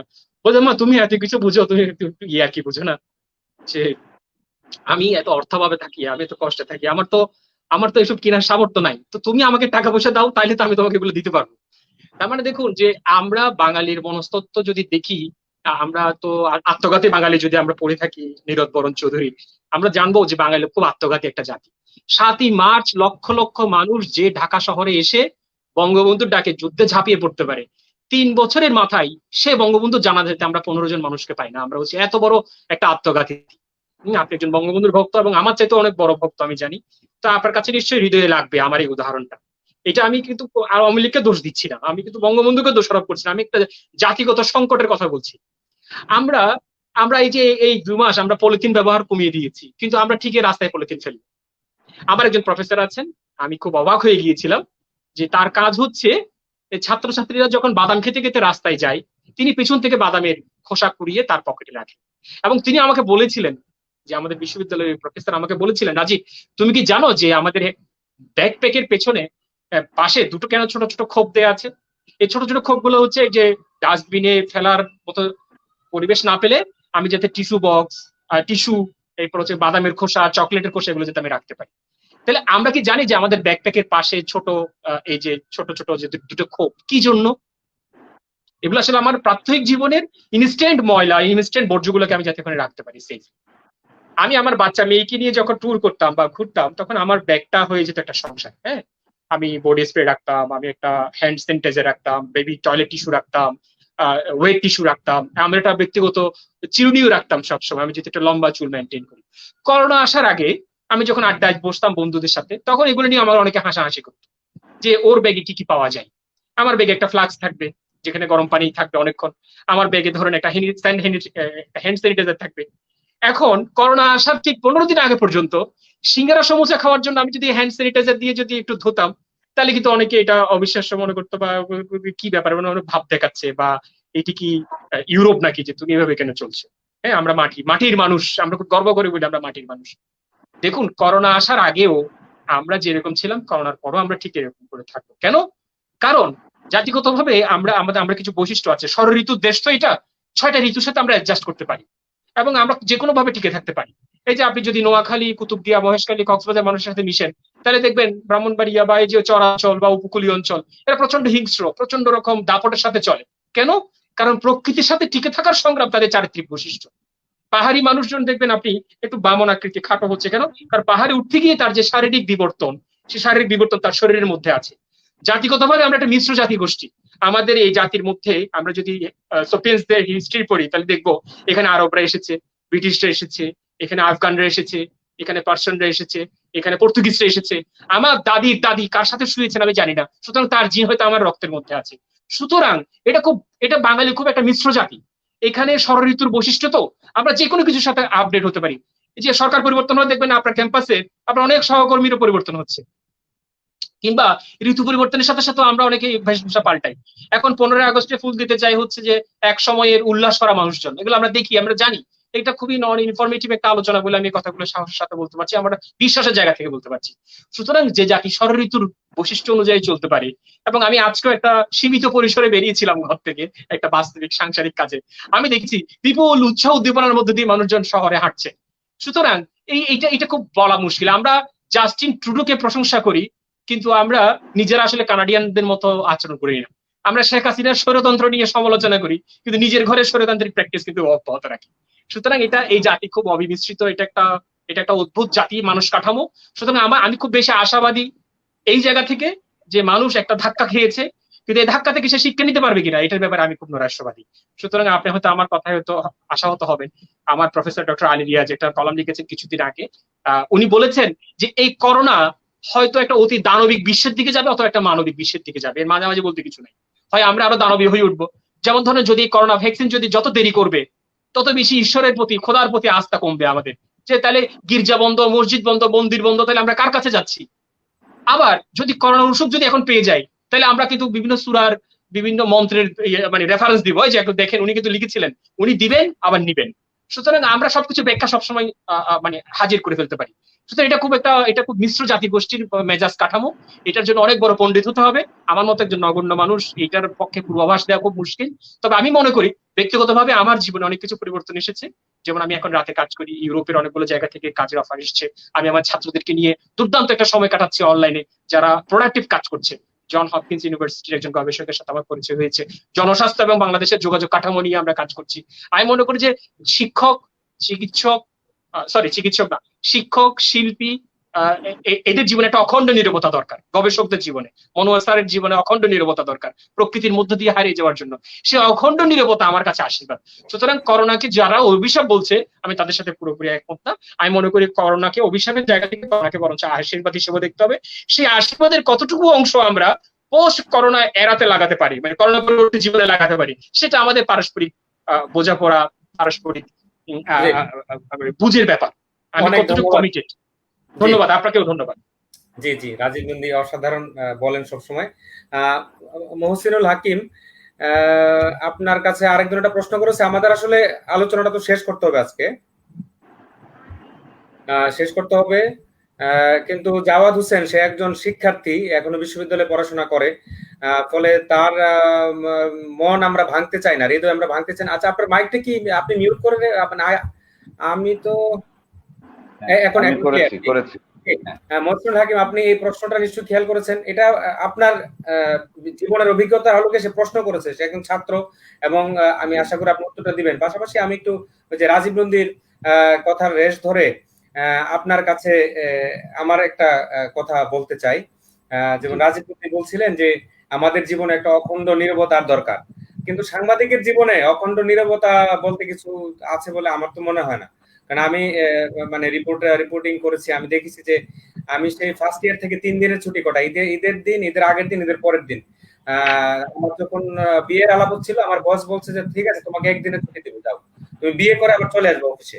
হ্যাঁ, তো আমার যে সাংবাদিকতার গুরু, তিনি আমাকে এই কথা বলেছিলেন। তা আপনার জীবনে তো অখণ্ড কোনো নীরবতা নেই, আপনি খুব কাছ থেকে মানুষকে দেখেন, ফলে আপনার কি মনে হয় এরকম পরিবর্তন আসবে, ইতিবাচক কোনো পরিবর্তন? সংক্ষেপে, পাশাপাশি জাওয়াদ হোসেনের প্রশ্নের উত্তরটা দেন আপনি। এটা একেবারে ধারণার উপর বলতে হবে, আমি তো মোটেই গবেষক নই, একেবারে ধারণার উপর বলতে হবে। হ্যাঁ, তবে মানে আমি এটুকু বুঝি যে এই যেই কটা দিন আমরা এইভাবে আটকে আছি, সেই কটা দিন পৃথিবীটা একটু শ্বাস প্রশ্বাস নিচ্ছে, ওটুকুই লাভ। এরপরে কি হবে সেটা পরে দেখা যাবে।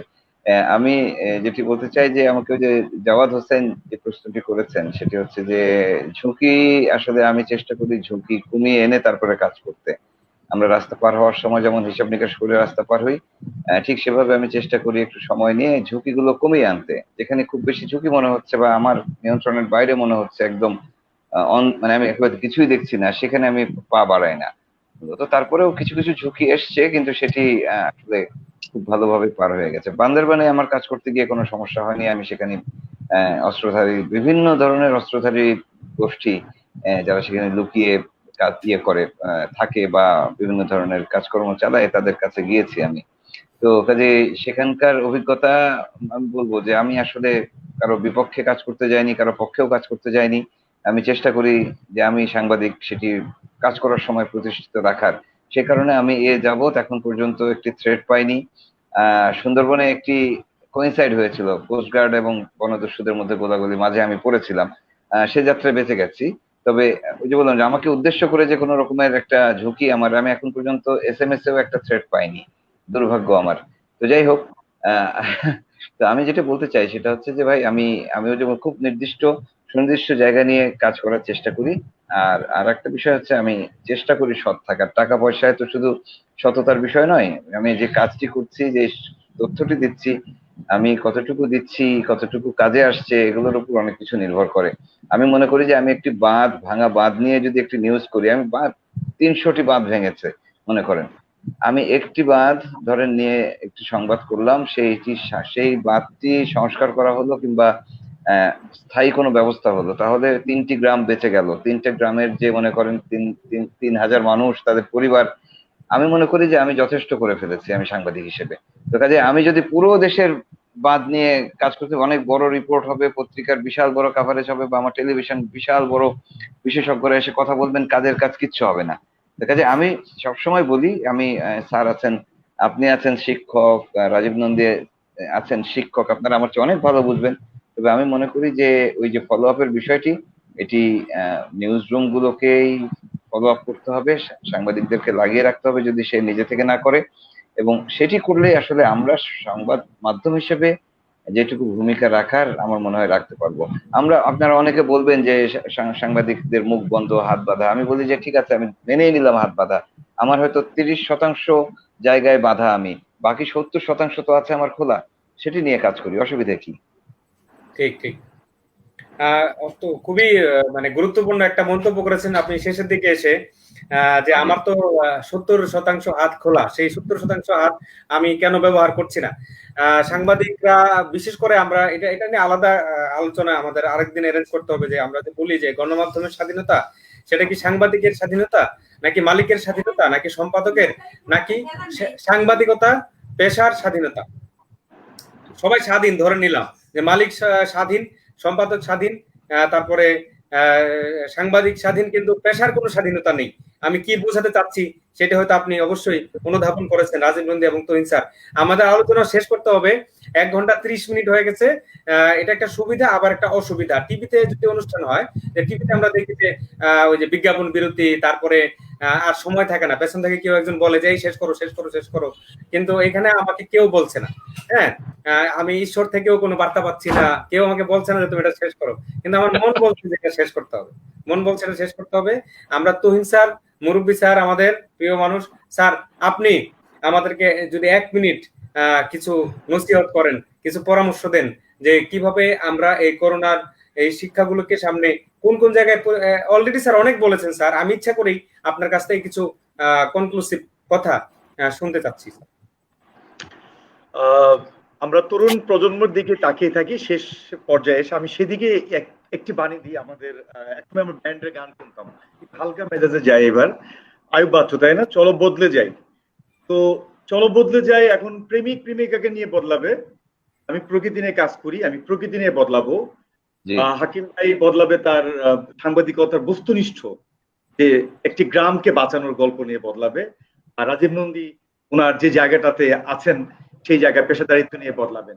তো আমরা শুধু বদলে যাই, কারণ জীবন তো একটাই, জীবনকে ভালোবাসে না এমন নির্বুদ্ধিতা বা নির্বোধ মানুষ যদি থেকে থাকে, তাহলে সেই বিশ্বের অবস্থা, সেই সভ্যতার অবস্থা সত্যি খুব করুণ হবে।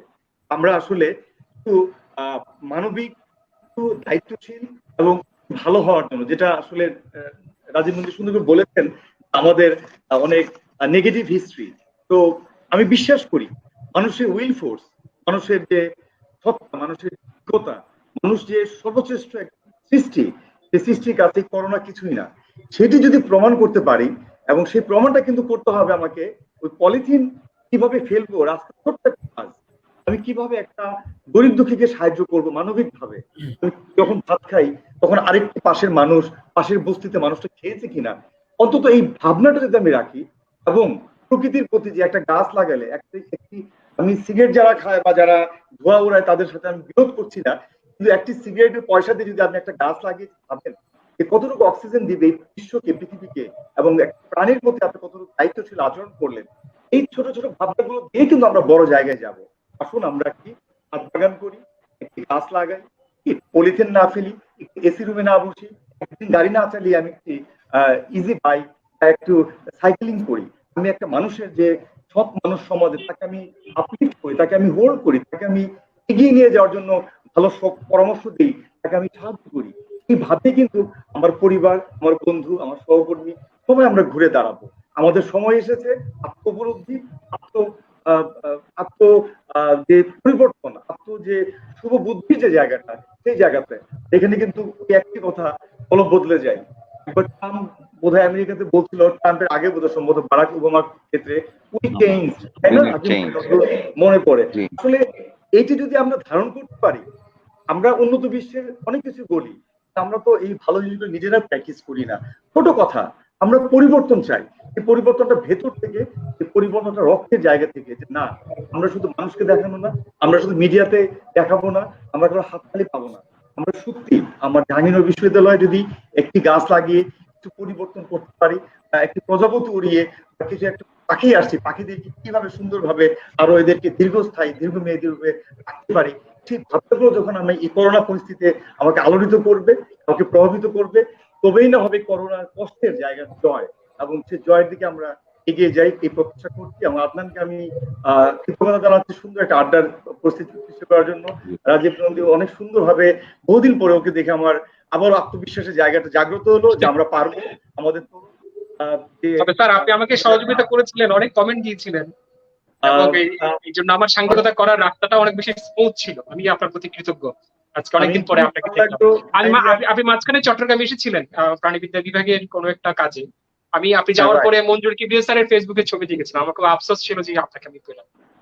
আমি আবারও আপনাকেও ধন্যবাদ স্যার, আপনাকেও ধন্যবাদ। আমি অবশ্যই, হ্যাঁ, থ্যাংক ইউ। আমি নিজে খুঁজে দেবো তোমাকে, তুমি করে বললাম। আশা করি না, ডেফিনেটলি এটা ভালোভাবে নিবে, এবং আমি অবশ্যই তোমার সাথে আমি আরো কিছু জানবো তোমার কাছ থেকে, তোমার প্রজন্মের কথা, তোমার প্রজন্মের ভাবনা। আর হাকিম ভাইকে শুধু কৃতজ্ঞতা জানাচ্ছি, আপনার সুস্থতা কামনা করছি, যাতে আমি দীর্ঘদিন এই সমাজের, এই অসুস্থ সমাজের জায়গায় আপনি কিছুটা হলেও স্বস্তির জায়গায় এবং সাহসের জায়গাগুলো আপনি অনেক মানুষকে প্রভাবিত করবেন। আপনি নিজে ভালো কাজ করে আমাদেরকে, যারা রাষ্ট্রীয় পর্যায়ে আছে তাদের পলিসি মেকিং ক্ষেত্রে তাদের এই তথ্যগুলো দিয়ে ভালো কাজ করার জন্য, ভালো সিদ্ধান্ত নেওয়ার জন্য আপনি সাহায্য করবেন, এই আশাবাদ ব্যক্ত করছি। এবং সর্বোপরি আমি বড় কৃতজ্ঞতা জানাচ্ছি যারা দর্শক, বিশেষ করে আমাদের অনুষ্ঠানগুলো অনেক কষ্ট করে দেখতেন। হয়তো কিছুই আমরা বলতে পারছি না, কিন্তু আমরা যে সাহসী কথাগুলো চেষ্টা করেছি আমাদের উপলব্ধির জায়গা থেকে, সত্যনিষ্ঠ বস্তুনিষ্ঠ জায়গা থেকে তুলে ধরার জন্য, এই জন্য আমি আপনাদের শুভেচ্ছা এবং ধন্যবাদ জানাচ্ছি। এবং মুজাহিদ তার কথা না বললেই না, মুজাহিদ যে কষ্ট করে তাদের কষ্টের এগুলো তুলে ধরেছে, মুজাহিদের প্রতি কৃতজ্ঞতা। আল্লাহ ওনাদেরকে অবশ্যই ভালো রাখবেন, এবং আমরাও চেষ্টা করবো তাদেরকে যতটুকু সম্ভব যে কোনো পর্যায়ে, রাষ্ট্রীয় এবং সামাজিক পর্যায়ে তাদেরকে সাপোর্ট দেওয়ার জন্য, তাদেরকে কষ্টগুলোকে আমরা ধারণ করার জন্য। ধন্যবাদ আদনানকে। জি স্যার, অনেক ধন্যবাদ স্যার। আরেকটু সময় আমি 1 মিনিট করে মহসিনুল হাকিম এবং রাজীব নদী দুজনের কাছে আমি 1 মিনিট করে শুনতে চাই।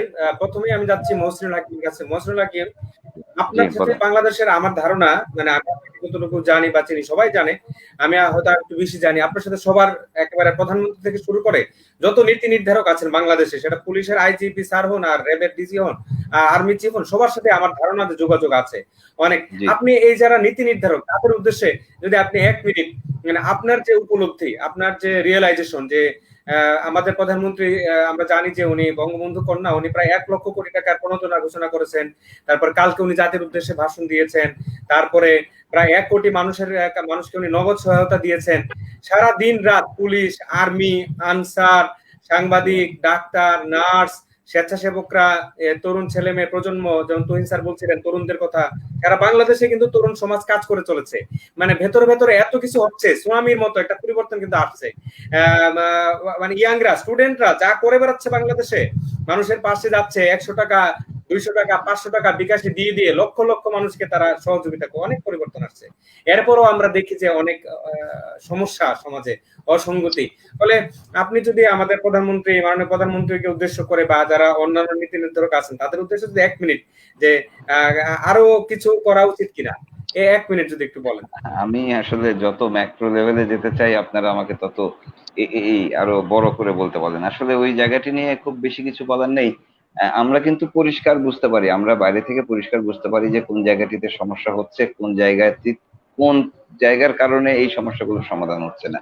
এখন এই ফোরামে সে কথা কি আর নতুন করে বলার প্রয়োজন আছে? আমি মনে করি যে অর্থনৈতিক যে জায়গাটি, যাদের কারণে আমাদের অর্থনীতি ক্ষতিগ্রস্ত হচ্ছে, হ্যাঁ, আমরা যারা রেমিটেন্স যারা নিয়ে আসছে, যে কৃষকরা এখানে আমাদের ফসল ফলাচ্ছে, এই যে জনে জনে জনে জনে জনে জনে এত মানুষ একসাথে মিলে, আমাদের গার্মেন্টস কর্মীরা মিলে যে একটা জিনিস একটা জায়গায় গোছাচ্ছি আমরা, অল্প কয়েকজন মানুষ সেই জায়গাটিকে নষ্ট করে ফেলছে। এটি অবশ্যই আমি বলবো ব্যর্থতা, এবং সেটি আমরা ঠিক করতে পারবো না যদি ওই দিক থেকে ঠিক করা না হয়। আমরা বলি যে বাংলাদেশকে এগিয়ে নিতে হলে ওই যে বাঁধের মতো, সেই বাঁধের মতো বললাম যে আজকে একটা জোয়ার ভাটা আসার আগে যেই 10 ফিটের বাঁধ, সেটি একটা জোয়ার পরের ভাটা গেলে সেটি হবে হচ্ছে 70 ফিট। সেটি তারপরের ভাটায় গেলে এটি যে কত দূর যাবে তার কোনো হিসাব নাই। তো আমরা এখন মোটামুটি ওই যে মাঝ পর্যায়ে রয়েছি।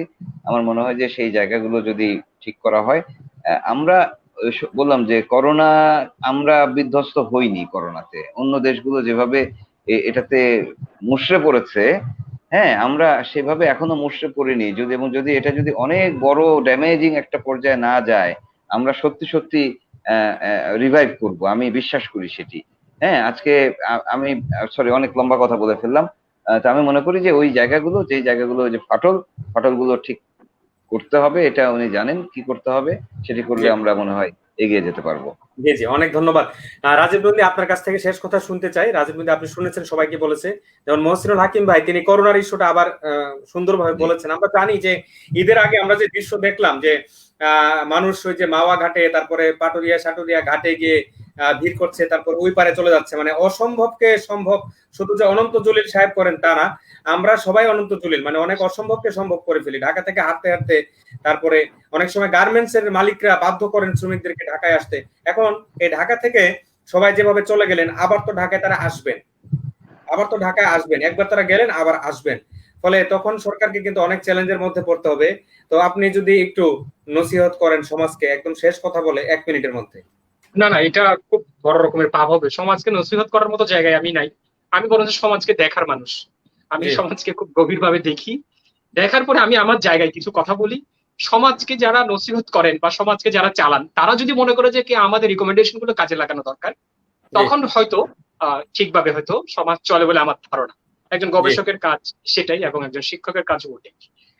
আমি যেহেতু কমিউনিকেশন নিয়ে কাজ করি, আমার কাছে মনে হচ্ছে কমিউনিকেশন স্ট্র্যাটেজিগত ভাবে চেঞ্জ করার একটা দারুণ সময় চলে এসেছে আমাদের যে অখণ্ড নীরবতা দরকার, আমাদের যে একটু ঘরকে বোঝা দরকার, কিংবা আমাদের যে একটু একাকিত্ব কি, নিঃসঙ্গতা কি, এগুলো চেনা দরকার ছিল। করোনা এটা এসে আমাকে দেখিয়ে দিয়েছে। এটা আমি আগেও বলেছিলাম। এখন যেটা দরকার সেটা হচ্ছে কোন ভাষায় আমি আসলে যোগাযোগ করবো। যেমন ধরুন, চট্টগ্রামে মুসলিম অধ্যুষিত অঞ্চলে আমি যদি হোম কোয়ারেন্টাইন না বলে আমি যদি ইতিকাফ বলতাম, তাহলে খুব সহজেই আমার মানুষজন বুঝতে পারতাম। আমরা লকডাউন, কোয়ারেন্টাইন, এরপর হচ্ছে হ্যান্ড স্যানিটাইজার, আইসিডিটিআর, এই শব্দগুলো এত ভারী ভারী মধ্যবিত্ত আত্মশ্লাঘা জড়িত শব্দ, এগুলো আমরা সারাদিন টেলিভিশনে প্রচার করেছি, পত্রিকায় লিখেছি। আমি এটার উপর একটা কাজ করছি বলে আমি কথাগুলো বলছি, যে এই শব্দগুলো আসলে প্রথম শোনার পর আমাদের কি অনুভূতি হয়েছিল। যেমন ধরুন, আমার অনেক, আমি একটা বলাটা উচিত হবে না, আমার কাছে পিঠের অনেকেই প্রথম একেবারে কোয়ারেন্টাইন শব্দটাও ঠিকভাবে বলতে পারিনি আমরা। হ্যাঁ, কারণ আমার কাছে এই শব্দটা অপরিচিত। আমরা যদি শরৎচন্দ্রের পথের দাবি পড়ি, তাহলে ওখানে দেখবো যে অপূর্বর সাথে ভারতীর প্রেমের বিচ্ছেদ হচ্ছে, ওই সময় বার্মাতে প্লেগ হচ্ছে, অপূর্বকে চলে যেতে হচ্ছে। এরপর শ্রীকান্ততে আমরা দেখবো, শ্রীকান্ত উপন্যাসও আমরা দেখবো যে এখানে কলেরা হচ্ছে। আমাদের মহামারী নিয়ে অনেক কলেরা, আমাদের মহামারী নিয়ে অনেক উপন্যাস আছে, আমাদের অনেক বাংলা সাহিত্য অনেক রিচ। আমি মনে করি এই করোনা ক্রান্তির সময়টা যদি আরো সেপ্টেম্বর পর্যন্ত হয়, আমাদের শিক্ষকদের অনলাইনের ক্লাস, গবেষণা, এই সেই এগুলোতে মনোযোগ না দিয়ে অখণ্ড নীরবতায় আমাদের বাংলা সাহিত্যের কিছু বেসিক পাঠ করে নেওয়া উচিত। আমরা আসলে বাংলা সাহিত্যে শাহনামা পড়েছি কিনা, আমরা কারবালা পড়েছি কিনা, আমরা গীতাঞ্জলি পড়েছি কিনা, এটা নিয়ে আমাদের মধ্যে প্রশ্ন থাকা দরকার। এইটাই সবচেয়ে পারফেক্ট সময় যে time in the love of cholera যদি আমরা পড়ি, তাহলে আমরা করোনা ক্রাইসিসটা বুঝতে পারবো। আমরা গৃহদাহ পড়লে বুঝতে পারবো যে ওখানে মহামারীর সাথে কি সম্পর্ক। মহামারীর সাহিত্যগুলো আমরা এখন পাঠ করতে পারি, মহাভারত পড়তে পারি, আল্লামা জালালউদ্দিন রুমি পড়ার এখন সবচেয়ে বেস্ট টাইম আমি মনে করি। আর আমি মনে করি যে আপনারা প্রত্যেকে এখানে শিক্ষিত। আমি তুলনামূলক অর্থে 4 জনের মধ্যে বয়সে নবীন, হয়তো বেশি কথা বলে ফেলেছি। সেই নবীন জায়গা থেকে আমি কিছু প্রত্যাশা রাখতে চাই। বীরেন্দ্র চট্টোপাধ্যায়ের একটা কবিতা, আমি এতক্ষণ নৈরাশ্যবাদী কথা বলেছি, আমি একটু আশার কবিতা বলে আমি এই আলোচনাটা বেশ টানবো বা শেষ টানবো। সেটা হচ্ছে মানুষ, কবিতাটার নাম। হ্যাঁ, কবিতাটা হচ্ছে এরকম: তার ঘর পুড়ে গেছে অকাল অনলে, তার চোখ ভেসে গেছে প্রলয়ের জলে, এখনো সে মানুষের মুখ দেখে চমকায়, মাটি পেলে এখন সে প্রতিমা বানায়। আমরা যতই প্রলয়ের জলে ভেসে যাই না কেন, মহসিন ভাইয়ের সে দক্ষিণাঞ্চল কিংবা স্যারের এই যে নিবিড় প্রাকৃতিক সান্নিধ্য, প্রকৃতি আমাদেরকে সে শিক্ষাই দেয়, যতই তুমি প্রলয়ের জলে ভেসে যাও, তুমি এক টুকরা মাটির পেলে কিন্তু আবার প্রতিমা বানাতে পারবে। তুমি একটা মানুষের মুখ দেখেই চমকে যেতে পারবে। সুতরাং এই যে সঙ্গ নিরত অবস্থায় যারা মানসিক বিপর্যয় অবস্থার মধ্যে আছে, তাদের প্রতি পরামর্শ হচ্ছে ভালো ভালো বই পড়তে পারবে, এবং এই সময়টা আমাদের জন্য একটা ইতিবাচক সময় হিসেবে আসতে পারে। এবং এই করোনা ক্রান্তি না আসলে আমরা সে আদনান ভাইকে এরকম অনলাইনে পেতাম না, এরকম একটা সুন্দর উপস্থাপনায় পেতাম না, এবং এই যে এরকম একটা নেটওয়ার্কিং হতো না। আমরা জানতামও না যে এরকম সন্ধ্যাবেলা বসে এরকম একাডেমিক ডিসকাশন করা সম্ভব। আমরা মনে করতাম যে ক্লাস শেষ তো বাসার পরে পরিবার আবার ক্লাস, এরকম একটা বিকল্প পৃথিবীর চেহারা দেখিয়ে দিয়েছে আমাকে করোনা আসছে বলে ঈদের দিনে আমরা এরকম কিছু কথা বলছি। এতক্ষণ হয়তো আমরা বস্তা পচা অনুষ্ঠান দেখতাম টেলিভিশন। সবাইকে ধন্যবাদ। জি, অনেক ধন্যবাদ। আমার এই যে ষষ্ঠ পর্বটি সবচেয়ে মানে দীর্ঘতম হয়েছে, লংগেস্ট এই যতগুলো পর্ব, এবং আমার ধারণা যে আমাদের মধ্যে সবচেয়ে যিনি ব্যস্ত মহসিনুল হাকিম, মানে ওনাকে তো ঘরের বাইরে যেতে হয় বেশি, আমি ওই অর্থ বললাম, উনিও এনজয় করেছেন। আর তুহিন এবং স্যার, আমি একটা কথা বলে রাখি, সেটা হচ্ছে আমাকে দুজন ছাত্র আমাকে পার্সোনালি মেসেজ দিয়েছেন যে স্যার আপনি মনোয়ার স্যারের কথা বলেছেন, আপনি আমরা সাংবাদিকতার ছাত্র, আমরা মহসিন ভাইকেও ক্যাম্পাসে আনতে চাই। এবং আমি একটা আনুষ্ঠানিক একটা এই পর্বের মাধ্যমে একটা অনুরোধ দিয়ে রাখি, সেটা হচ্ছে আমি তো পরিবেশ রিপোর্টিং পড়াতাম, এখন পড়াই না। আমি মহসিন ভাইকে একটা আমন্ত্রণ জানিয়ে রাখছি, আপনি অবশ্যই চট্টগ্রামে যদি আপনার আসার কোনো উপলক্ষ থাকে আপনি সেটা আমাকে একটু আগে জানাবেন, আমি অবশ্যই আপনার জন্য একটা স্পেশাল লেকচারের ব্যবস্থা করবো আমার ডিপার্টমেন্টে। আপনাদের মতো মানুষজন যারা সাংবাদিকতার গণ্ডি পেরিয়ে যারা অ্যাক্টিভিজমে দিয়ে কাজ করছেন, আমরা সেই গল্পটা শুনতে চাই, আমরা সেই ধারণাটা রাখতে চাই, আমরা সাংবাদিকতার এই পরিবর্তনটুকু আমরা জানতে চাই আপনার মুখ থেকে, আপনার সাংবাদিক হয়ে ওঠার গল্প আমরা শুনতে চাই। সুতরাং আপনাকে চট্টগ্রাম বিশ্ববিদ্যালয়ে আমন্ত্রণ। জি ধন্যবাদ। যেহেতু এখন আমি এবং তুহিন স্যারও যেহেতু আমন্ত্রণের কথা শুনে ফেলেছি, ফলে আপনার একটা দায়িত্ব বেড়ে যায় যে আমাদেরকেও দাওয়াত দিতে হবে। তুহিন স্যার কেন না, আপনাকে তো সবসময়, আপনি তো হচ্ছে নেটওয়ার্কিং মানুষ, আপনি আমাদের এই যে সমন্বয় করছেন, আমরা আপনাকে দাওয়াত অবশ্যই, আপনাকে প্রোগ্রাম শুরু হওয়ার আগে আমি দাওয়াত জি আমরা আলোচনাটা শেষ করে আনি। আমরা আলোচনাটা শুরু করেছিলাম আমাদের ছাত্র মুজাহিদুল ইসলামকে দিয়ে, যিনি কিনা এখন সেই যে কয়রাতে যিনি বসবাস করছেন, যার বাড়ির সামনেই বারান্দা পর্যন্ত এখনো পানি আসে, জোয়ারের পানি, এবং ওখানে যদি আবার ঝড় হয় তাহলে তো সব উড়ে নিয়ে যাবে, যদিও এখন হবে না, আমরা বিশ্বাস করি আল্লাহ তাআলা অবশ্যই আমাদের এরকম আযাব এখন আর দিবেন না। কিন্তু ওনাদের বাঁধ ভাঙা আমি দেখেছি, মুজাহিদুল ইসলাম এবং কয়রার অনেক ছবি ফেসবুকে বা পত্রিকায় এসছে। আমরা আলোচনাটা শুরু করেছিলাম, এখন মুজাহিদ আমাকে মেসেজ দিয়েছে যে তার মোবাইলে আসলে চার্জ শেষ হয়ে গেছে, যেহেতু বিদ্যুৎ নাই ওখানে, নিরবচ্ছিন্ন বিদ্যুৎ থাকে না, তার জন্য মুশকিল, ফলে সে আমাদের কাছ থেকে আপাতত বিদায় নিয়েছে। আমি আলোচনাটা শেষ করে আনতে চাই, আজকের অনুষ্ঠানটা শেষ করে আনতে চাই যে বিশদ পরিস্থিতি, তারপরে যে বিশদ ব্যাপক বিষয় নিয়ে আমরা যে আলোচনা করলাম, সেই হিজলতলা থেকে শুরু করে তারপরে এখানে কি বলে বারাক ওবামা বলেছিলেন যে পরিবর্তন আনার পক্ষে, বঙ্গবন্ধু, তারপরে কাজী নজরুল ইসলাম, সাম্যবাদ, তারপরে আপনার শরৎচন্দ্রের গৃহদাহ, নানান বিষয় কিন্তু এখানে উঠে এসেছে। সবকিছু শেষে আমাদের কামনা হচ্ছে এই করোনা কালে আমরা যে ক্রান্তি লগ্ন পার করছি, সেই ক্রান্তি লগ্ন একদিন শেষ হয়ে যাবে এবং অবশ্যই আমাদের মধ্যে ইতিবাচক পরিবর্তন আসবে। আমরা এখন যারা দুর্নীতি করি তারা দুর্নীতি করব না, এখন যারা আমরা অত্যন্ত লোভী যারা তারা আমরা লোভ করব না, এখন আমরা যারা স্বাস্থ্য ব্যবস্থাকে আমরা গুরুত্ব দিই না, যারা মনে করি যে টাকা হলে বিদেশ গিয়ে, থাইল্যান্ডে গিয়ে, সিঙ্গাপুরে গিয়ে বা কাছের বা ভারতের কোনো কোনো ভালো ভালো হসপিটালে গিয়ে নিজের চিকিৎসা করানো যাবে, বাংলাদেশে করতে করা লাগবে না, এরকম যারা মনে করে তাদের মধ্যে পরিবর্তন আসবে, আমাদের স্বাস্থ্য ব্যবস্থায় পরিবর্তন আসবে, আমাদের অর্থনৈতিক অবস্থার মধ্যে আরো পরিবর্তন আসবে। এবং আমরা বিশেষ করি যে আমরা যে স্বপ্ন নিয়ে বাংলাদেশ এগুচ্ছে, যে একটি উন্নত সমৃদ্ধ বাংলাদেশ, সেই উন্নত সমৃদ্ধ বাংলাদেশ আমরা করতে পারবো।